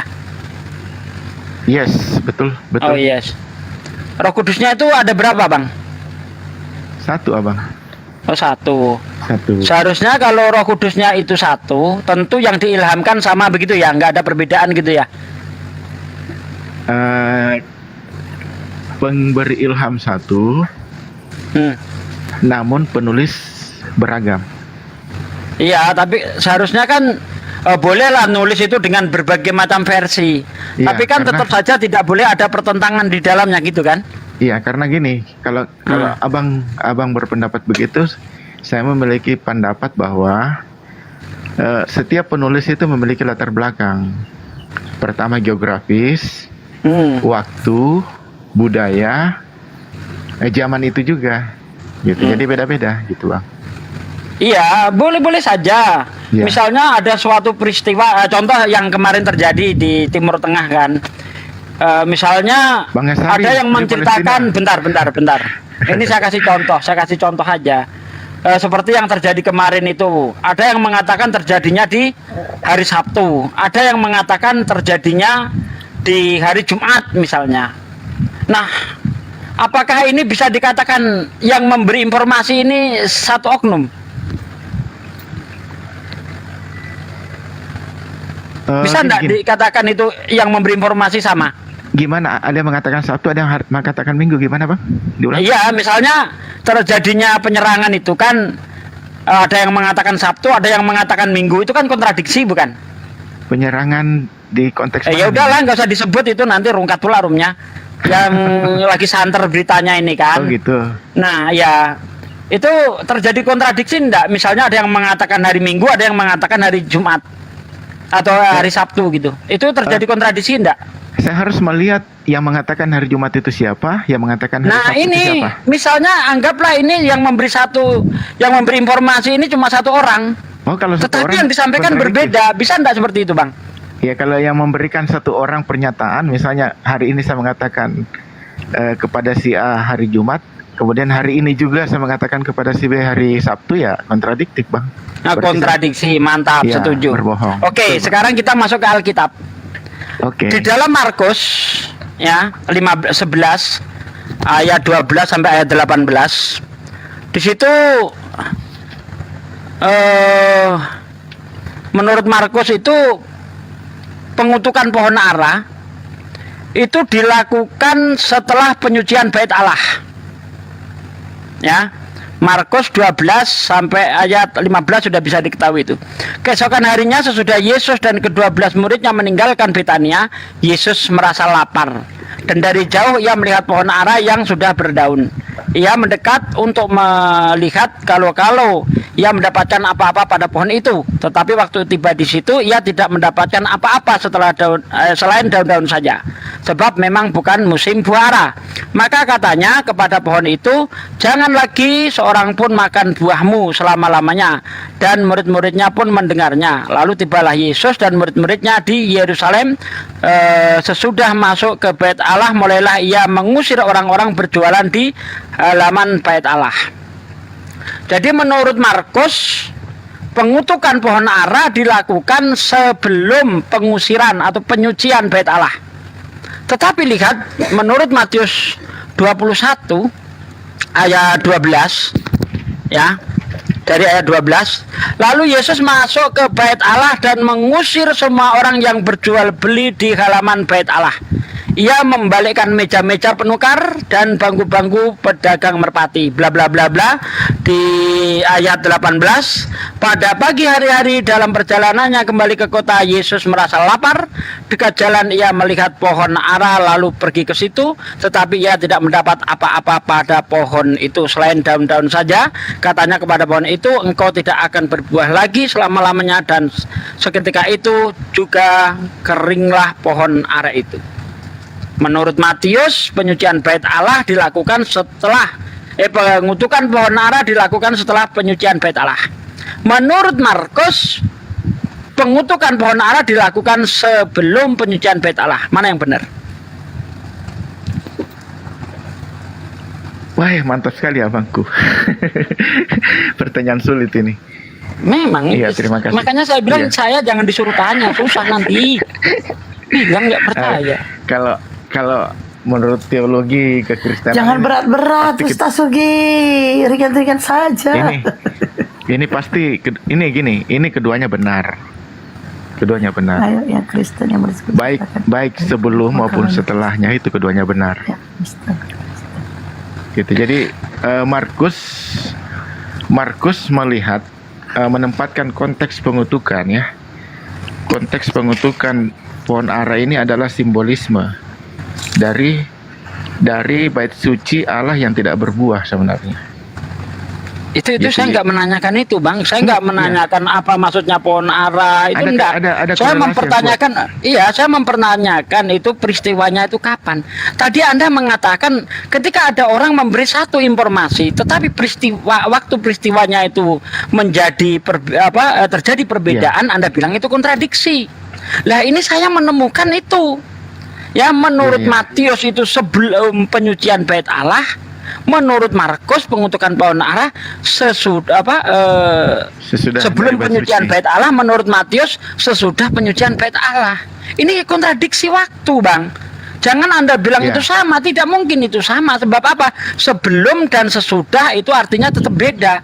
Anda sesudah makan dan sebelum makan, apakah itu bisa diartikan sama? Ya. Kalau saya lihatnya gini, Bang. Bagus sih. Ini bagus. Cuman saya lihatnya gini. Rupanya Markus lebih detail dalam menulis tentang bagaimana Yesus mengutuki pohon ara ketika memasuki kota Yerusalem. Namun Matius tidak melihat proses itu. Jadi dapat dilihat pada ayat perikop selanjutnya ketika pohon ara yang sudah kering itu. Jadi Matius lebih condong mengutip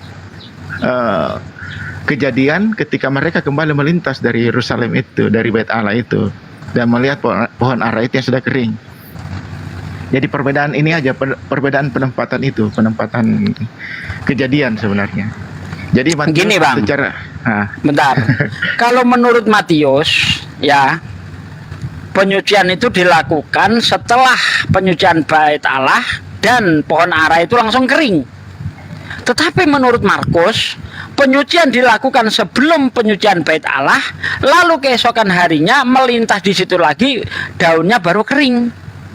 Jadi di sini ada menimbulkan pertanyaan lagi kalau Anda bawa ke sana. Menurut Matius langsung kering, menurut Markus tidak. Tetapi keesokan harinya setelah dia melintas baru kelihatan pohon itu kering.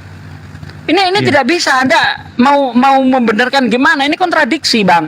Dari peristiwanya jelas sebelum dan sesudah itu jelas beda. Jangan disama-samakan. Anda tadi ketika saya bawa ke umum, Anda cerdas menjawabnya. Tapi setelah saya bawa masuk ke dalam Alkitab, kenapa langsung letoy seperti itu? Enggak begitu, Bang. Saya begini, saya melihat Markus sebagai seorang penulis, Matius juga sebagai seorang penulis. Jadi ketika para penulis-penulis ini menuliskan kejadian-kejadian yang dialami atau diceritakan, itu tentu kan memiliki latar belakang maksud yang berbeda gitu. Jadi saya lebih Ingat, kepada Bang. saya lebih kepada Di belakang itu makna bahwa ada namanya ada Roh Kudus. kejadian pohon ara dikutuk sehingga menjadi kering. Itu lebih kepada situ maksudnya. Bang, ingat ya, di balik itu ada sumber sebagai sang penyampai informasi. Siapa? Roh Kudus. Kalau memang yang memberi kabar kepada Markus dan yang memberi kabar kepada Matius itu adalah sosok yang sama, ya, mau di latar belakangnya seperti apapun, beda latar belakang, beda pendidikan sekalipun, tetapi kalau yang memberi informasi sama, seharusnya yang disampaikan sama. Misalnya saya menjadi sumber informasi. Saya informasikan kepada seorang yang buta huruf, ya, dia nggak pernah sekolah. Saya cerita tentang kejadian kemarin, penyerangan di sana itu terjadi hari Sabtu. Dia nggak sekolah. Ketika menyampaikan ulang apa yang saya sampaikan, tentu yang disampaikan sama seperti yang saya sampaikan. Ketika saya menyampaikan kepada seorang dokter kejadian penyerangan di sana itu hari Sabtu, maka yang disampaikan dokter tidak beda dengan yang disampaikan gembala kambing. Seharusnya seperti itu. Tetapi kalau saya menyampaikan kepada gembala kambing itu hari Sabtu, menyampaikan kepada dokter hari Jumat, itu bukan salahnya dua orang ini, tetapi saya yang salah. Saya plin-plan, tidak jelas memberi informasi. Ini ketidakjelasan informasi ini. Yang mana yang benar? Sebelum penyucian bait Allah atau sesudah penyucian bait Allah? Ini kontradiksi peristiwa. Tidak bisa tidak. Karena sebelum dan sesudah pasti beda.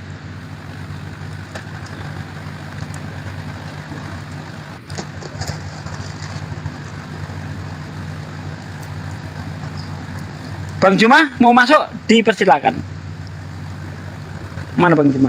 Tapi saya mau asar dulu Lanjut yang lain, saya belum asar. Oke. Ada Bang Musa, Kores mau masuk. Masuk ke mana gitu ya. Bunda Rama ada Kores, silakan Res. Kores mau ke bis dulu. Apa? Mau masuk ke bis. Mau masuk ke bis. Itu Bang Juma udah ada. Ah itu tuh Gurunda. Gas Gurunda. Apa masalah? Mau kemana kok masuk bis? Ini akhir Juma saya membawa tema, katanya Alkitab itu diilhami oleh Roh Kudus. Saya tanya Roh Kudusnya berapa? 1. Seharusnya kalau Roh Kudusnya itu 1, informasi yang disampaikan ya harus sama, tidak boleh terjadi perbedaan. Sebagaimana yang diceritakan Matius ketika pengutukan pohon ara, menurut Matius itu setelah penyucian bait Allah.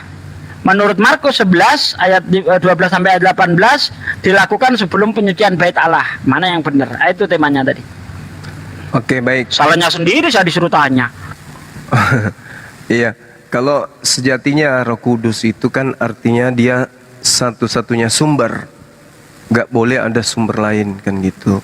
Kalau dia murni dari Roh Kudus, berarti di dalam kitabnya itu tidak boleh ada kata pengantar, tidak boleh ada kata penjelasannya dari yang menerima, dan tidak ada kata penutup atau kesimpulan. Kalau di Al-Quran misalnya dikatakan begini, Bismillahirrahmanirrahim, Qul nazzalahu ruhul kudusi min rabbik bil haqqa. Jadi Al-Quran itu diturunkan oleh Roh Kudus. Artinya sumber satu-satunya Roh Kudus menuju kepada baginda Rasulullah Muhammad SAW. Rasulullah kemudian sebagai corong penyampai kepada manusia, dalam hal ini sahabat yang pertama kali mendengarkan. Jadi semua sahabat wajib menghafalkan, menuliskan kata per kata berdasarkan dengan apa yang keluar dari sumber, yaitu baginda Rasulullah Muhammad SAW. Contoh, ketika Rasulullah menerima wahyu, Iqra bismi rabbikal ladzi khalaq, khalaqal insana min 'alaq. Rasulullah kudu wajib hukumnya tidak menambah, tidak mengurangi, tetapi mengucapkan apa yang diterima. Apabila kemudian Rasulullah ingin menjelaskan apa yang diterima dari Roh Kudus ini, maka Rasulullah kudu wajib menerangkan kepada sahabatnya bahwa ini adalah penjelasannya, yang ini jangan kamu hafalkan karena ini hanya penjelasan. Yang kalam Allah itu adalah Iqra bismi rabbikal ladzi khalaq khalaqal insana min 'alaq. Itu kalam Allahnya. Penjelasan daripada Rasulullah disebut sebagai nantinya hadits, uraian. Karena memang Rasulullah diperintahkan untuk menjelaskan, litubayyina linnas. Rasulullah diperintahkan untuk menjelaskan isi Al-Qur'an kepada manusia. Tetapi antara kalam yang diterima dari Roh Kudus dan penjelasan beliau itu tidak boleh satu atau dicampur adukkan. Nah, untuk itulah kemudian supaya penjelasannya itu dapat, maka yang noise itu di mute aja dulu. Kan tidak bayar toh? Oke. Nah, ketika kemudian Yesus mengaku sebagai penyampai firman tapi belum juga di mute, konsentrasi kita akan terpecah. Gitu loh. Host, Bunda, host, mute, Bang Kores. Bang Kores. Ya, jadi mute dulu lah. Kasihan Bang Cina. Kan bisa di mute sendiri sama host. Lah kalau la quwata illa Hostnya jauh. Bunda host. Ya Oke, baik. Ketika kemudian Yesus sebagai penyampai firman, kita melihat di dalam kitab saudara Yohanes 3 misalnya nomor 16, inilah anakku, kepadanya aku berkenan. Kan di situ yang Allah jadikan utusan, di mana Tuhan berkenan adalah Yesus, bukan Lukas, bukan Markus, bukan Matius, bukan Yohanes, bukan Paulus. Kan itu poinnya. Tetapi inilah hambaku, inilah anakku, yaitu Yesus Kristus. Bahkan kalau kita melihat dalam Kisah Para Rasul 2 nomor 22, orang Israel harus tahu, inilah dia, yaitu Yesus dari Nazaret, yang ditentukan sebagai manusia oleh Tuhan, oleh Allah, sebagai perantara. Bukan Lukas, bukan Markus, bukan Matius, bukan Paulus. Berarti sumber adalah Yesus. Maka sejatinya sebagai sumber yang datang kepada Bani Israel menerima firman, sebagaimana pengakuannya di Yohanes 17:8, segala firman yang engkau berikan, segala firman yang engkau berikan.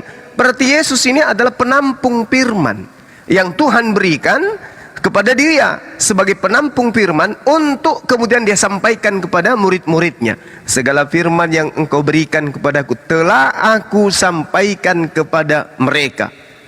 Mereka di sini adalah penerima firman yang Yesus sampaikan. Maka sejatinya firman-firman ketika yang mereka tuliskan itu betul berasal dari Yesus, karena dia adalah sumber satu-satunya. Maka semua bunyi, tulisan, kata, huruf, kalimat dari Lukas, Markus, Matius, Yohanes, Paulus itu harus sama rata, tidak bisa berbeda. Apa alasannya? Satu, Yesus adalah sumber satu-satunya. Dua, dia adalah anak atau hamba yang dipilih oleh Tuhan. Tiga, dia adalah penerima segala firman yang khusus untuk kepada Bani Israel. Keempat, Yesus ini telah menyatakan diri untuk menyampaikan semua firman telah disampaikan. Yang kelima, Yesus telah memberikan semuanya, bukan yang lain. Tidak ada yang lain. Yang terakhir, Yesus hanya 3 tahun. Artinya kalau dia 3 tahun penyampaian firman itu, ya hanya 3 tahun itu, taruhlah misalnya setahun 100 lembar. Berarti dia hanya 300 lembar harusnya kitabnya orang Kristen.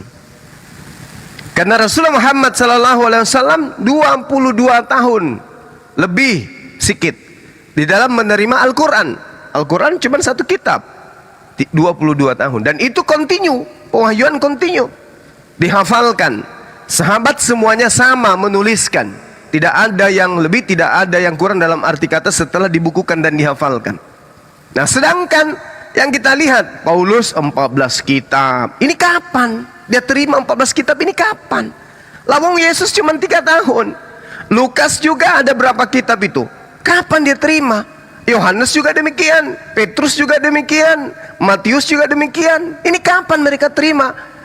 Mereka harus memiliki ruang waktu yang berbeda-beda sebab materi-materi yang mereka sajikan beda-beda. kalau Yesus yang menjadi sumber. Terkecuali bukan Yesus yang menjadi sumber. Boleh berbeda-beda, masing-masing sumber beda. Pertanyaannya, kalau sudah berbeda-beda sumbernya, berarti sudah lepas dari kendali, bukan lagi dari Yesus. Sementara Yesus mengatakan segala firman telah aku sampaikan. Siapa yang menerima firman dari Yesus? Apa isi firman tersebut? Di dalam Markus 1:14 Yesus memberitakan Injil Allah. Di dalam Kisah Para Rasul 8 Petrus memberitakan Injil Yesus. Paulus mengklaim di Galatia, begitu aku heran begitu cepat engkau berpaling kepada Injil-Injil lain. Berarti ada lagi Injil-Injil lain. Ini yang mana yang sebenarnya yang benar? Ya, yang mana sebenarnya yang benar ini? Karena masing-masing mengklaim sementara waktu Yesus hanya 3 tahun. Kalau bukan Yesus menjadi sumber, lalu siapa? Anda akan mengatakan yang menjadi sumber menurut Yesus adalah Roh Kudus. Oke, terakhir ini ya, kita cek.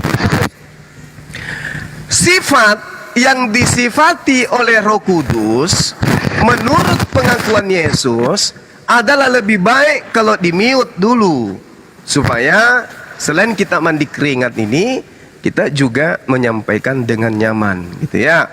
Jadi ketika kemudian Yesus memberikan indikasi pengajaran Sang Roh Penghibur, di situ dikatakan dia tidak berkata-kata dari dirinya sendiri. Apa yang didengarkan oleh Roh Kudus dari Sang Sumber, itulah yang dia sampaikan. Saya ulang, di Yohanes 16 data nomor 13 jelas sekali dikatakan oleh Yesus bahwa ketika datang Sang Penyampai Firman, yang datang setelah Yesus adalah apa yang didengarkan, itulah yang disampaikan. Tetapi apabila ia datang, yaitu Roh kebenaran, ia akan memimpin kamu ke dalam seluruh kebenaran. Sebab Roh Penghibur ini tidak akan berkata-kata dari dirinya sendiri. Kalau Roh Kudus, Roh Penghibur yang menjadi penyampai firman ini tidak berkata-kata dari dirinya sendiri, apatah lagi pengantar penulis. Roh Kudus aja tidak berkata-kata dari dirinya sendiri, apatah lagi pengantar penulis. Ini kalau kita lihat dalam kitab saudara, terlalu banyak tinta hitam. Untung nggak ada yang warna pink atau orange. Yang ada hitam merah, merah Yesus. Yang hitam, apa itu yang hitam? Pengantar siapa itu yang hitam? Sedangkan Jibrilnya, Roh Kudusnya, Roh kebenarannya, itu tidak berkata-kata selain yang ia dengarkan. Tetapi segala sesuatu yang didengarnya itulah yang akan dikatakannya, dan ia akan memberitahukan kepadamu hal-hal yang akan datang. Berarti Roh Penghibur ketika diuraikan perkataannya dalam sebuah kitab, maka kitab itu wajib hukumnya tidak bercampur aduk dengan perkataan manusia yang menerima keterangan dari Roh kebenaran. Kedua, Roh kebenaran yang datang tidak memperkenalkan diri. Nama saya Erhudus, saya tinggal di sini, umur saya sekian. Itu tidak. Sebab yang hanya didengarkan dari Tuhan yang ia sampaikan. Ketiga, yang menuliskan kitab dari Roh kebenaran itu tidak ada penambahan. Tepolius yang mulia, banyak orang yang menuliskan berita-berita yang terjadi di antara kita, maka saya merasa terpanggil untuk menyusunnya kembali. Itu sudah gugur, karena itu adalah perkataan pengarang. Gak boleh, sebab Roh kebenaran tidak berkata-kata dari dirinya sendiri. Lawang Lukas lebih banyak cerita pribadinya di dalam daripada cerita Roh kebenaran ini. Nah, untuk itulah saya katakan bahwa kitabnya teman Kristen itu bukan dari Roh Kudus, tetapi dari tulisan-tulisan yang dihasilkan dari penyelidikan dan dihasilkan dari catatan-catatan penulis itu sendiri. Bukan Roh Penghibur. Kalau dari Roh Penghibur, maka semua akan sama. Lukas, Markus, Matius, Yudas, semua murid-murid Yesus akan menuliskan dengan tulisan yang sama. Tapi karena berbeda-beda, belum lagi kita temukan kontradiksi antara satu sama yang lain, maka jelas ini bukan firman Tuhan, bukan dari Roh kebenaran, tetapi dari hasil penyelidikan yang dihasilkan dari penelitian atau penyelidikan. Demikian. Silakan yang mau noise, silakan buka mic dari sekarang. Si Kores itu, Kores, kau tuh dibilang udah di mute, dibuka lagi, dasar lu Kores. Tidak sengaja Bunda, nggak sengaja. Terima kasih Bang Suma, saya yang jawab ya Bang Suma ya. Iya, silakan. Jadi pertama saya menangkap pernyataan Bang Suma tentang Yesus sebagai utusan, yaitu ketika Bang Suma mengutip Yohanes 16:13. Dengan kata lain, Bang Suma menggambarkan tentang pribadi Yesus sebagai penampung dari segala firman. Lalu ketika penampung itu sudah tiba waktunya untuk disampaikan, lalu ketika segala sesuatu yang ditampung itu telah disampaikan, maka selesai juga seluruh pekerjaan-pekerjaan untuk menyampaikan firman. Secara logika saya terima pernyataan Abang. Namun tidak hanya sekedar sampai di situ saja. Pernyataan itu menyatakan bahwa Sang Firman ini atau Sang Yesus Kristus, Sang Mesias ini tidak dapat berbicara dari dirinya sendiri. Artinya secara manusia, secara pribadi yang disebut sebagai Immanuel itu, ya Mesias itu, tidak bisa melakukan pekerjaan-pekerjaan itu jika bukan dia atau Bapa yang di dalam dia yang sedang bekerja. Jadi sebenarnya antara yang diutus dengan yang mengutus ini adalah satu kesatuan pekerjaan. Itu. Nah, cuman karena penangkapan perspektif yang berbeda, sehingga logika yang Abang bangun untuk memisahkan antara yang diutus dan mengutus ini terpisah karena hanya berperan sebagai pemberi tugas dan pelaksana tugas, sehingga tampak jelas di situ perbedaan dari keduanya. Padahal berkali-kali Tuhan Yesus juga mengatakan, Bapa di dalam aku di dalam Bapa. Mereka satu kesatuan dalam satu pekerjaan. Seperti itu. Yang kedua tentang Abang mengatakan, jika demikian, kelanjutan dari atas, ada hal-hal yang disebut dengan pemberitaan Injil atau ajaran-ajaran lain, Injil-Injil lain. Abang mendisklaimer atau menyatakan bahwa sebenarnya ada Injil yang lain di luar dari Injil yang sedang ada yang kami pegang saat ini. Iya, kami mengatakan begini Bang. Injil yang kami pahami itu adalah kebenaran tentang Sang Firman atau Yesus Kristus. Yesus Kristus itu adalah Injil atau dalam bahasa Alkitab originalnya disebut sebagai Evangelion atau kabar baik. Jadi kabar baik itu adalah Injil itu sendiri. Jadi ketika kabar baik tentang berita tentang Yesus ini diberitakan secara tidak benar, maka itulah yang para rasul itu mengatakan Injil yang lain atau Injil yang berbeda. Misalnya, dia adalah Tuhan bukan manusia. Itu pasti Injil yang berbeda. Karena Injil mengatakan dia 100% manusia, dia juga 100% ilahi. Seperti itu. Dia mengatakan juga bahwa Yesus adalah misalnya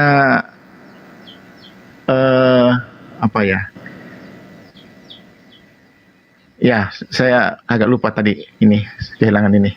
Terus kemudian yang terakhir, jika Roh Kudus yang dimaksud mengantarkan kesan atau pesan, lantas penulis-penulis Alkitab lebih banyak mengutip tentang perspektif pribadinya, lantas mengapa klaim tentang Roh Kudus telah menjadi inspirasi dari penulisan itu bisa dinyatakan benar, padahal kenyataannya Abang mengutip apa yang dilakukan Lukas, bahwa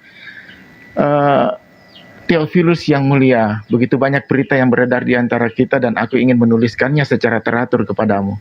Ini kan jelas mengatakan bahwa sebenarnya ini Roh Kudus yang mengatakan atau perspektif Lukas sendiri yang ingin mengambil inisiatif untuk menuliskan.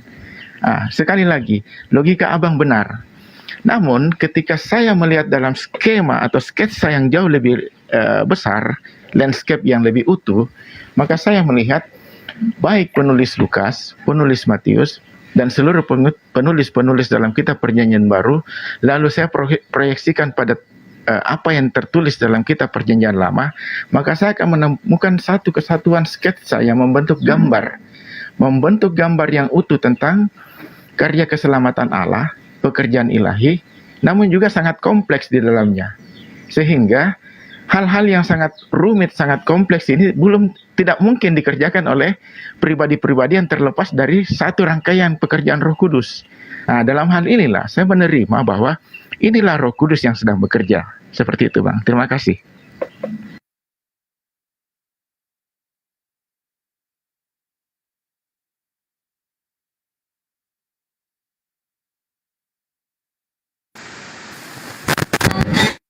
Ya. Silakan Gurunda. Ada telepon.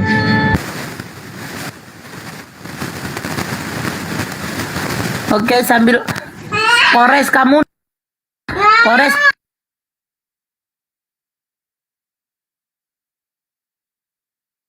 Sebentar tuh Gurunda, sepertinya lagi tidak ada telepon. Kores. Astagfirullah.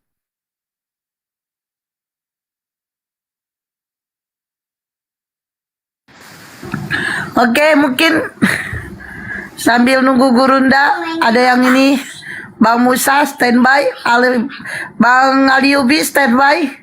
Nah, pada di atas di semua minta naik dan sampai naik semuanya ini dia kan. Ya. Semua sudah dinarasikan sama Ki Zuma. Jadi apa kita mau ikut narasi? Iya, Bang Juma mungkin lagi nerima telepon itu.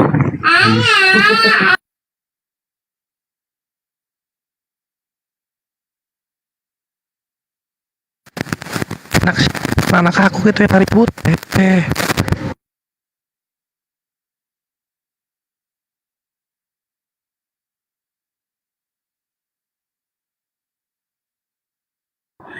Oke.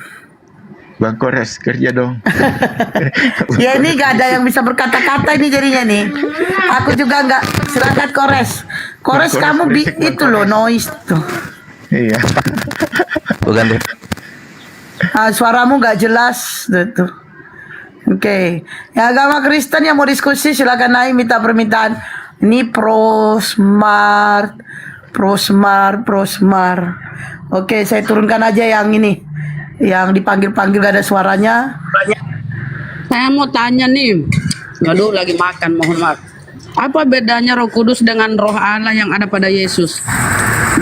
Prosmart di mute, Prosmart di mute. Ya. Surat invite Apa bedanya? Oke. Apa bedanya? Yang kau bilang Roh Allah yang di dalam Yesus dengan Roh Kudus, apa bedanya? Berarti Yesus kemasukan Roh Allah ya? Silakan, Bang.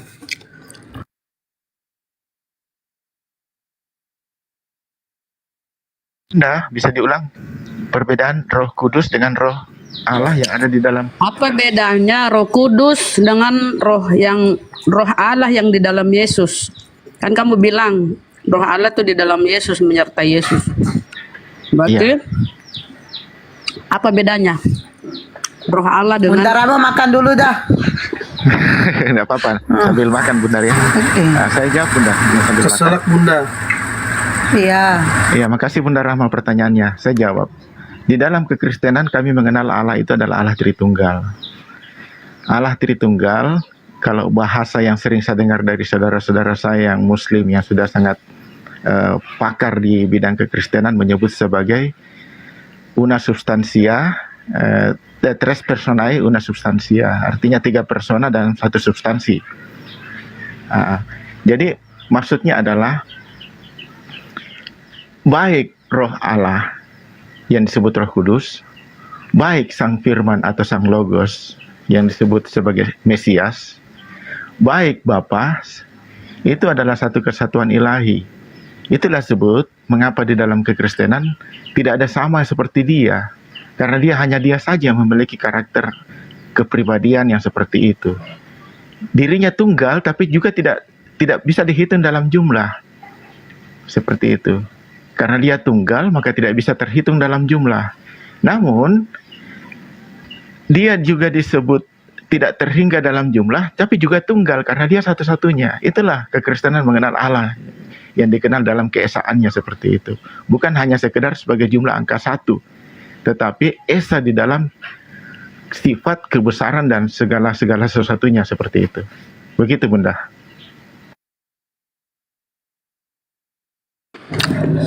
Kok membingungkan ya?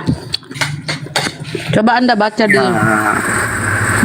di Yesaya. Bang, Yesaya Bunda ya. mohon maaf, Yesaya 61. Yesaya 611 ya. Roh Allah ada padaku. Allah yang telah mengurapi aku, Dia mengutus aku pada orang-orang sengsara. Nah, apa bedanya roh Allah yang di tubuh Yesaya dengan yang di tubuh Yesus? Dan dengan roh kudus Anda saja sulit membedakan. Iya.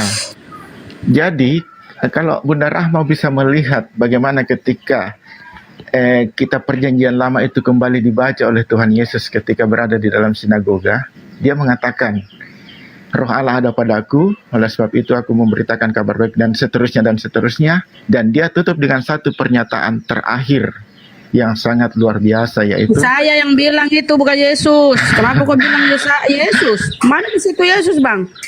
Jangan nipu-nipu lah. Itu Yesaya itu. saya carikan Bunda ya. Tuhan Yesus kau baca di sebuah peribadatan. Yesaya. Kalau Nabi Yesaya di situ apa Yesus sudah ada? Gini. Nabi Yesaya itu, Yesaya 61. Mana di situ Yesus? Mana Yesus itu? Iya, pernyataan Mana itu Yesus dibaca. di situ? Di situ Yesaya. Dulu literaturnya. Sebentar, jangan nipu-nipu Bang. Di situ Yesaya berkata, Roh Allah ada padaku. Enggak ada di situ Yesus kok. Roh Allah ada padaku. Allah yang mengurapi aku. Jadi Yesaya pun diurapi ya, Nabi Yesaya ya. Allah yang mengurapi aku. Dia mengutus aku kepada orang-orang sengsara. Silakan kau menuhankan juga Yesaya, Bang. Kalau kau menganggap roh di dalam tubuh Yesus itu roh Allah sehingga kau menuhankan Yesus. Di situ bukan Yesus ya, Yesaya, Nabi Yesaya. Silakan yang lain ya, aku keselak. Iya, saya kan sudah mengatakan tadi Bunda bahwa jika kita melihat satu sketsa yang lebih besar dalam satu landscape yang besar dan utuh, kita akan melihat bahwa ini adalah satu kesatuan. Ngomong apa Pak? Saya tanya, ketika Yesaya berkata, Roh Allah ada padaku, Roh Allah ada dalam diriku.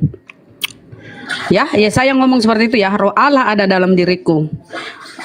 Allah yang mengurapi aku, Dia mengutus aku. Ini aku, sementara yang ngomong ini Yesaya. Apa bedanya roh Allah yang ada pada diri Yesus dengan roh Allah ada pada diri Yesaya? Sementara apa di Zakaria ya, Allah yang menciptakan roh. Allah yang menciptakan roh. Dia menciptakan roh yang ada dalam tubuh manusia. Rohku tidak akan tinggal diam di dalam tubuh manusia karena manusia adalah daging.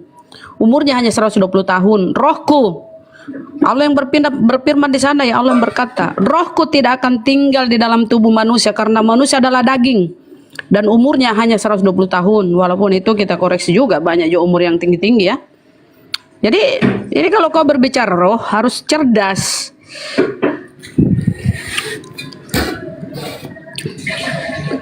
Ingat ya, rohku tidak akan tinggal selamanya dalam tubuh manusia. Rohku berarti yang di dalam tubuh kita ini ya roh Allah. Apa bedanya dengan roh yang di dalam tubuh Yesus? Apa bedanya roh yang ada di dalam tubuh Yesaya? Kata Yesaya, roh Allah ada dalam diriku. Kau pun mengatakan yang di dalam tubuh Yesus. Korelasi ayat ini ya. Antara antara Yesaya 61 dengan ayat 61 ayat 1. Cocokmologi ya Pak ya. Cocokmologi ya. Lukas 4 ayat 18. Wah, cocokmologi Bapak. Aduh. Coba Bunda di Lukas 4 ayat 18. Jangan cocokmologi Pak. Itu perkataan Yesaya. Perkataan Yesaya Pak. Yesaya itu nabi. Ini gini Bunda, kita nggak bisa memisahkan apa yang disebut dengan nubuatan dengan penggenapan. Itu masalahnya. Jadi itu saya berkata untuk nubuatan siapa di situ? Apakah kesalahan kita itu apabila kita melakukan penafsiran kitab. Bang, Yesaya berkata di situ, roh Allah ada padaku, padanya loh. Pada Yesaya, dirinya itu yang berkata roh Allah ada padaku. Bapak ya, Allah yang mengurapi aku, Dia mengutus aku kepada orang-orang sengsara. Rohku tidak tinggal diam di dalam tubuh manusia selamanya karena manusia adalah daging. Jadi kita ini Pak bernapas karena ada roh Allah. Roh Allah itu milik Allah, ciptaan Allah. Bukan berarti Allah itu sendiri yang masuk.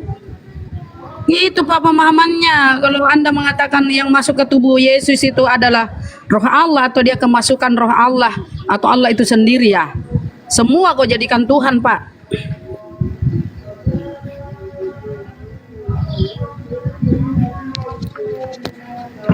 Ya, oke Bunda ya. Jadi saya jawab itu bahwa apa yang dituliskan oleh Yesaya itu menubuatkan tentang Mesias. Jadi ketika Mesias di dalam dikutip oleh Lukas 4 ayat 18 mengatakan, Roh Tuhan ada padaku oleh sebab ia telah mengurapi aku untuk menyampaikan kabar baik kepada orang-orang miskin, dan ia telah mengutus aku untuk memberitakan kebebasan kepada orang tawanan dan seterusnya. Dia menutup dengan satu pernyataan bahwa ketika kamu mendengar ini, maka tergenapilah nas ini. Artinya apa? Licik sekali kalian ya, licik. Saya bilang Bukan, licik. Bunda, Kenapa itu kan saya bilang tertulis. licik? Itu kan Yesaya yang ngomong. Dia tidak Iya. merujuk kepada Yesus loh. Roh Allah ada padaku. Itu kata Ada Yesaya ya. apa konsekuensinya, Yesaya Bunda, 61. ketika Mana di situ Yesus? Coba sebutkan di situ mana Yesus di situ. Baca Mana? Bunda di Lukas 4 itu. Kalau Anda ngomong ya, misalnya kamu ngomong ya, saya mau makan kue. Apa yang mau makan itu orang lain? Kan yang mau makan kamu. Roh Allah ada padaku. Allah yang mengurapi aku. Dia mengutus aku kepada orang-orang sengsara. Ya, jangan Anda karena ingin menuhankan Yesus, Anda pura-pura bodoh. Jangan, tidak boleh begitu. Padahal Anda ini orang cerdas, kok tengok. Jangan. Ya gini Bunda, maksud saya gini Bunda ya. Mengapa orang Kristen juga sebodoh itu ya? Nggak bodoh-bodoh amat lah. Mungkin apa yang dilihat oleh orang Kristen tidak dilihat oleh saudara kami yang Muslim. Itu aja bedanya. Karena Anda ingin mencocokmologikan, Pak. Anda ingin mencocokkan semuanya, walaupun tidak masuk akal ya. Dan Anda munafiknya ya. Anda munafiknya. Masalahnya tertulis kenapa? Bunda di Lukas itu. Nggak main-main. Siapa itu Lukas, Pak? Dia itu wartawan penyelidik. Dia bukan murid Yesus. Dan ingat Pak ya, kemunafikannya orang-orang Kristen, kalau hukum-hukum Taurat katanya sudah tidak berlaku lagi. Sudah digenapi. Kalau untuk nubuatan-nubuatan kalian melirik perjanjian lama, ini munafiknya kalian. Munafik ya, kalau hukum-hukum kalian tolak, kalian itu kamu orang Yahudi. Kalau nubuatan kalian mengklaim itu untuk Yesus, untuk kalian. Wah, munafik sekali kalian. Nggak sadar ya kalian ya. Bunda Sadar, itu Pak. gini, saya jawab itu Bunda ya. Itu gini. Berapa Pak? Kalau untuk Iya. larangan makan babi katanya itu sudah digenapi. Sunat itu sudah digenapi. Harusnya Iya. kalian jangan melirik lagi perjanjian lama. Gini, Sudah tidak berlaku. kami menempatkan kitab perjanjian lama adalah bayangan, ya, bayangan dari apa yang akan datang. Dari apa yang itu adalah bentuk bayangan dari apa yang akan datang. Coba Dari apa? Pak, jangan di sini Dari apa yang membawa disebut doktrin dari Pak. nyata? Pak, jangan Pak. Di sini saya baca Sakaria ya, Sakaria 12. Firman Tuhan tentang Israel. Demikianlah firman Tuhan yang membentangkan langit, yang meletakkan dasar bumi, dan yang menciptakan roh dalam diri manusia, dan menciptakan roh dalam diri manusia. Kemudian apa kata Allah? Rohku tidak akan selamanya tinggal diam di dalam manusia. Ingat, tadi ada apa kata di Sakaria ini ya. Dia yang menciptakan roh dalam diri manusia. Kemudian di tempat lain ya, di mana ya? Ya 1 Korintus, aku ambil 1 Korintus. Tidak tahukah kamu bahwa kamu adalah bait Allah dan bahwa roh Allah diam di dalam kamu. Roh Allah diam di dalam kamu. Jadi itu ya, kok bisa Tuhan kan juga saya karena roh Allah juga diam di dalam setiap orang ya. Dan tadi yang aku kutip tadi ya, rohku tidak selamanya tinggal diam di dalam tubuh, di dalam manusia. Rohku Pak ya, rohku. Ini kata Allah, rohku. Sementara di Zakaria ini yang menciptakan roh dalam diri manusia itu adalah Allah. Allah yang menciptakan roh dalam diri manusia. Sementara di tempat lain apa kata Allah di situ, apa firman-Nya? Rohku tidak selamanya tinggal di dalam diri manusia, karena manusia adalah daging dan umurnya hanya 120 tahun. Silakan Oke, Gurunda. sebelum ke Bang Juma aku sapa dulu bentar nih ya Gurunda. Bang, selamat sore Kanur, agama apa? Assalamualaikum. Oh, agama Islam. Waalaikumsalam. Silakan Gurunda, itu si Grassroot. Iya. Maaf tadi saya tidak monitor, soalnya saya angkat telepon dari Pak Jokowi, barusan nelpon. Beliau ada urusan sedikit ini. Sampai di mana tadi materi kita? Oh, ada Dinda Neplos di sini. Sampai di mana? Assalamualaikum Sensei. Waalaikumsalam warahmatullahi wabarakatuh. Ini tadi sebelum dipotong oleh Bunda Rahma, Abang bertanya tentang Sang Mesias atau Yesus hanya sekedar penampung firman untuk disampaikan dengan mengutip Siap. Yohanes 19. Kemudian ada Injil lain yang abang pertanyakan, berarti ada Injil yang sengaja dihilangkan atau disembunyikan itu. Kemudian bagaimana Roh Kudus dikatakan sebagai sang inspirasi, sedangkan abang lihat dengan mengutip kitab Lukas tadi, abang mengatakan bahwa di situ lebih dominan Lukas yang menulis ketimbang Roh Kudus yang memberikan inspirasi begitu. Iya. Ya itu tadi, dan saya sudah jawab Bang ya. Simpulan jawabannya apa? Simpulnya. Grace, kata Bang Juma bisa diulang jawabannya. Ya, simpulkan aja. Simpulkan aja. Bang Grace, di mute itu. Mau diulang ya? Kesimpulannya aja, kesimpulan, poin-poinnya aja. Iya, gini, saya yakin Bang Suma sudah pasti dengan satu bahasa sudah pasti nangkap. Cerdas kok. Nah, jadi gini Bang Suma, saya mengutip bahwa Tuhan Yesus adalah satu kesatuan dengan Bapa. Jadi di dalam Dia, abang tidak bisa juga memisahkan bahwa ada ayat-ayat lain mengatakan aku dan Bapa adalah satu. Dengan demikian, utusan yang dimaksud dalam dirinya adalah pekerjaan Bapa yang Bapa lakukan di dalam dirinya. Itu yang saya maksudkan. Kemudian yang kedua Bang, bahwa kalau abang mengatakan Injil-Injil yang lain, saya mengatakan bahwa Injil ini bukan kitab suci. Injil yang dimaksud dalam tulisan Paulus di sini adalah kabar baik yang dalam bahasa Yunaninya adalah Evangelion atau kabar baik. Jadi apabila ada orang memberikan kabar baik yang berbeda dengan apa yang terjadi, apa yang kami ajarkan kepadamu, apa yang kami tuliskan kepadamu, itu adalah Injil yang lain atau itu adalah kabar baik yang lain untuk menyesatkan kamu. Itu yang dimaksudkan. Kemudian yang ketiga, kalau abang melihat bahwa dalam sketsa yang kecil, ya, dalam konsep parsial seperti Lukas menulis, abang mengutip bahwa setelah melihat mengumpulkan informasi-informasi lalu Lukas menuliskan secara teratur ditujukan kepada Theophilus.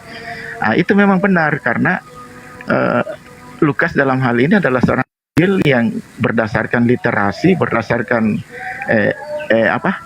based on evidence, evidence based, dia menuliskan kitab sucinya. Tetapi ketika abang melihat dalam sketsa atau bentuk pola yang jauh lebih kompleks dan lebih besar, maka kita akan lihat bahwa mulai dari perjanjian lama sampai perjanjian akhir, perjanjian baru, mulai dari kitab Kejadian sampai di kitab Wahyu, ada satu kesatuan penulisan yang utuh kompleks. Dan disinilah kami menarik kesimpulan bahwa di dalam setiap penulis Tuhan bekerja melalui latar belakang budaya, latar belakang pemikiran, latar belakang adat istiadat, latar belakang bahasa, menuliskan satu kesatuan, akhirnya membentuk satu kesatuan utuh seperti itu. Inilah karya Roh Kudus, begitu Bang. Terima kasih. Oke. Ini terlalu bias ya, pembahasannya bias. Kan jelas dikatakan di dalam pernyataan Yesus, Dia tidak berkata-kata dari dirinya. Siapa itu? Roh kebenaran. Sementara yang didatangkan kemudian oleh Roh Kudus ini adalah segala hukum-hukum. 1. Tentang keadilan. 2. Dan penginsapan dunia akan dosa. Kalau kita ikat yang 3 ini, lalu kita simpulkan, artinya roh kebenaran akan datang mengajarkan semua aspek hukum-hukum yang terkait antara haram, halal, makruh, mubah, sunnah, wajib, dan seterusnya. Sementara itu tidak didapatkan dari begitu banyak Bible yang kemudian disebut perjanjian baru. Dia akan menuntun kepada semua kebenaran. Nah, ketika kita kumpulkan kitabnya teman Kristen, coba gimana kebenarannya aspek tentang pewarisan di dalam perjanjian baru? Ada tidak diceritakan itu? Karena poinnya adalah jika hidup keberagamaanmu tidak lebih baik, tidak lebih sempurna daripada hidup keberagamaan ahli Taurat, artinya hukum Taurat, maka engkau tidak akan masuk ke dalam surga. Artinya roh kebenaran ketika ia datang, dia akan mengajarkan segala aspek yang terkait tentang hukum-hukum. Nah, sedangkan ini kitabnya Paulus 14 kitab, konsentrasinya hanya membatalkan hukum dan menyembah manusia. Ini yang harus kita cari. Apakah betul Roh Kudus itu bekerja kepada mereka? Kan itu poinnya. Karena Yesus sendiri mengatakan, Yohanes 8:47, barang siapa berasal dari Allah, ia mendengarkan firman Allah. Berarti yang harus didengarkan adalah firman Allah. Yohanes 8:26, banyak yang harus kukatakan dan kuhakimi tentang kamu, akan tetapi Dia yang mengutus aku adalah benar, dan apa yang kudengar daripadanya itu yang kukatakan kepada dunia. Yesus loh ini yang berkata, apa yang kukatakan dari Dia itu yang kukatakan kepada dunia. Yohanes 8:40, tetapi yang kamu kerjakan adalah berusaha membunuh aku. Aku manusia yang mengatakan kebenaran kepadamu, yaitu kebenaran yang kudengar dari Allah. Lalu Yohanes 14:24, barang siapa tidak mengasihi aku, ia menuruti firmanku. Barang siapa yang tidak mengasihi aku, ia tidak menuruti firmanku. Dan firman yang kamu dengar itu bukan daripada aku, melainkan dari Tuhan yang mengutus aku. 17:14 dari kitab Yohanes, aku telah memberikan firmanmu kepada mereka, dunia membenci mereka karena mereka bukan dari dunia, sama seperti aku bukan dari dunia. 17:8 Yohanes, sebab segala firman yang kau sampaikan telah aku sampaikan kepada mereka. 12:49 Yohanes, aku tidak berkata-kata dari diriku sendiri, apa yang kukatakan adalah apa yang diperintahkan oleh Tuhan untuk aku katakan, aku sampaikan. Jelas kok, polanya jelas. Pola ini juga harus berlaku kepada sang penghibur yang didatangi oleh roh kebenaran. Roh kebenaran tidak berkata dari dirinya, melainkan apa yang didengarkan selayaknya Yesus, itulah yang ia akan sampaikan. Nah sekarang Lukas, Markus, Matius, Yohanes ini dengar dari mana? Tulisan-tulisan mereka itu dengar dari mana? Setebal itu. Coba. Dengar dari Yesus tak mungkin. Dengar dari Roh Kudus tidak mungkin. Lalu dengar dari mana? Paulus mengaku hanya menuliskan dari keinginannya sendiri sebagai orang yang BODO yang ingin bermegah. Apalagi Yohanes menuliskan dari hasil kesaksian-kesaksian orang. Matius demikian juga adanya. Markus demikian juga adanya. Lalu mana roh kebenaran yang berkata bukan dari dirinya sendiri? Ada tidak? Ini yang menjadi poin yang kita cari. Dan itu adalah PR besar. Selama teman Kristen belum bisa menunjukkan bahwa roh kebenaran bekerja pada penulis-penulis Bible, maka selama itu juga tidak akan pernah bisa didudukkan Bible itu sebagai firman Tuhan. Sabda Yesus pun kagak. Bahkan duduk sebagai hadits sahih nggak bisa. Apalagi jadi kalam Tuhan, kalam Allah, nggak bisa. Karena sifat sang Roh Kudus atau sang roh kebenaran adalah menyampaikan firman tok, tidak hasil penyelidikan, tidak hasil dari kesaksian-kesaksian, tidak dari hasil kemudian bermimpi dan seterusnya, ataupun hasil penyelidikan dan seterusnya, tidak, atau dari sadur menyadur kitab yang lain, tidak, melainkan dia murni dari firman Tuhan yang diajarkan oleh roh kebenaran itu sendiri. Dan sayangnya itu hanya disifati oleh Al-Quranul Karim. Makanya ada disebut Al-Quran, ada disebut hadits. Al-Quran adalah kalam yang diwahyukan oleh roh kebenaran, yaitu Roh Kudus. Hadits adalah penjabaran dari Rasulullah Muhammad SAW terkait dengan apa yang disampaikan Roh Kudus kepada dirinya. Sekira begitu sementara dari saya, karena di sini sudah azan. Saya mohon maaf undur diri sementara. Nanti kita lanjut lagi. Silakan ditanggapi nanti teman-teman yang lain di sini yang akan memberikan sanggahan. Demikian sementara. Salam tauhid, salam satu Tuhan, Allahu Akbar. Assalamualaikum warahmatullahi wabarakatuh. Waalaikumsalam warahmatullahi. Terima kasih. Saya akan jawab. Jadi Bang Suma tadi bertanya tentang hukum. Tentang hukum, seharusnya itu hukum berbicara kalau hukum betul-betul dipenuhi apa yang tertulis dalam kitab Perjanjian Lama, artinya ada yang disebut dengan aspek pewarisan ya. Saya menggarisbawahi itu disebut aspek pewarisan. Artinya segala sesuatu yang memang dicatat dipakemkan di Perjanjian Lama, seharusnya Perjanjian Baru juga mewarisi semua hukum-hukum itu. Tidak lantas mengubahnya menjadi menghilangkannya untuk kepentingan-kepentingan tertentu seperti itu. Terima kasih. Ini sangat logis dan masuk akal. saya melihat begini. Dalam hukum Taurat, dalam perjanjian lama itu berbicara tentang hukum Taurat. Kita harus melihat kembali kepada latar belakang penciptaan sebenarnya. Ketika Tuhan menciptakan langit dan bumi dan menempatkan manusia sebagai imago Dei atau gambar dan rupanya sebagai puncak dari sebuah kreasinya, dari seluruh kreasinya, kita akan tahu bahwa mengapa manusia itu begitu penting bagi Allah. Ketika manusia itu terjatuh, disinilah hukum itu baru ada. Jadi ketika manusia terjatuh di dalam dosa, perlulah hukum ini. Jadi ketika manusia terjatuh, iya. Jadi ketika hukum ini sudah ada, hukum ini ada, dibuat Tuhan sebenarnya untuk menjaga satu bangsa, untuk membuat satu bangsa pilihan ini mengikuti koridor-koridor aturan agar bangsa ini berbeda dari bangsa lainnya. Sebenarnya tujuan dari hukum Taurat itu membedakan bangsa ini keluar terpisah dari bangsa lain untuk memilih satu bangsa sebagai bangsa ahli waris. Nah, nanti saya akan jelaskan bagaimana bangsa Israel itu disebut sebagai bangsa ahli waris.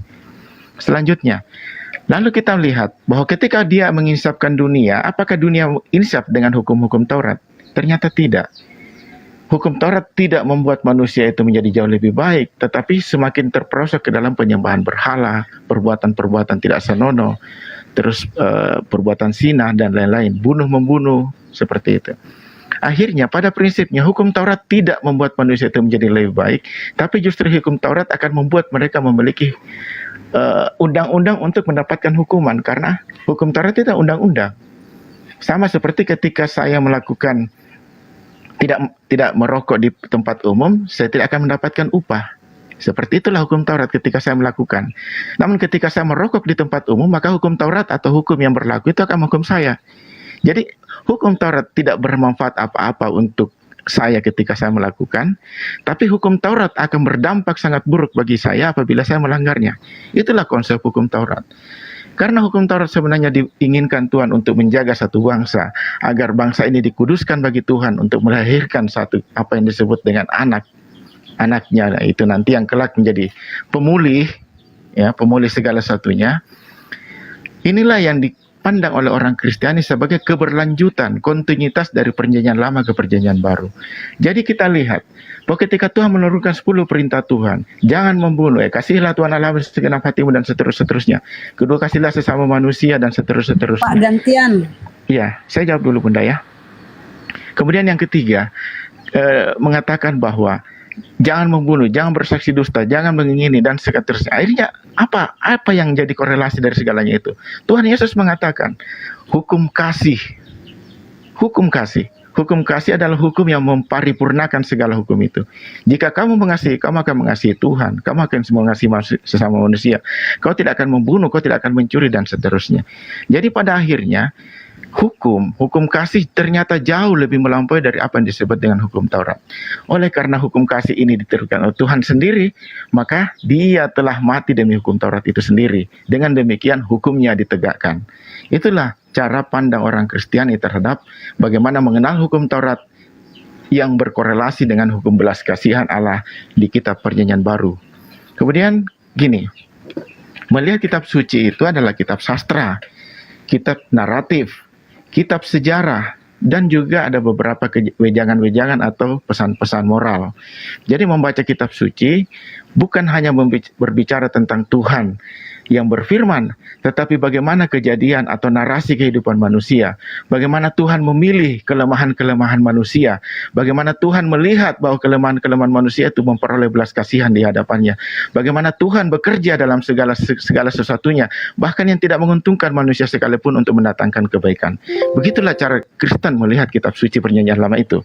Terima kasih. Oke, silakan ditanggapi Bunda Rama. Bunda Rama, silakan tanggapi. Gurunda. Rehat. Sini azan. Ya. Oh, Pak Anggon silakan ditanggapin atau Oke ya. Kalau saya melihatnya tadi itu lebih kepada khotbah gereja ya Pak ya. Oh, Pak Anggon doubling dia. Neplos juga ini, iya, terlalu panjang kita pun menanggapinya. Karena gini, apa yang Anda sampaikan itu tidak secara realita, karena Anda tidak taat dengan hukum-hukum Taurat, Pak. Kalian mengimani bahwa Yesus mati terkutuk sehingga Anda sudah ditebus. Coba kita baca Galatia 3:13. Kristus telah menebus kita dari kutuk hukum Taurat dengan jalan menjadi kutuk karena kita. Jadi kalian itu sudah ditebus dari kutuk hukum Taurat, karena Paulus berkata hukum Taurat itu adalah terkutuk.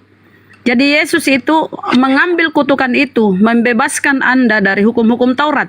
Makanya orang-orang Kristen itu sekarang, ya sesuai dengan ajaran Paulus, tidak bersunat, bebas makan babi, bebas makan minuman alkohol. Itu ya.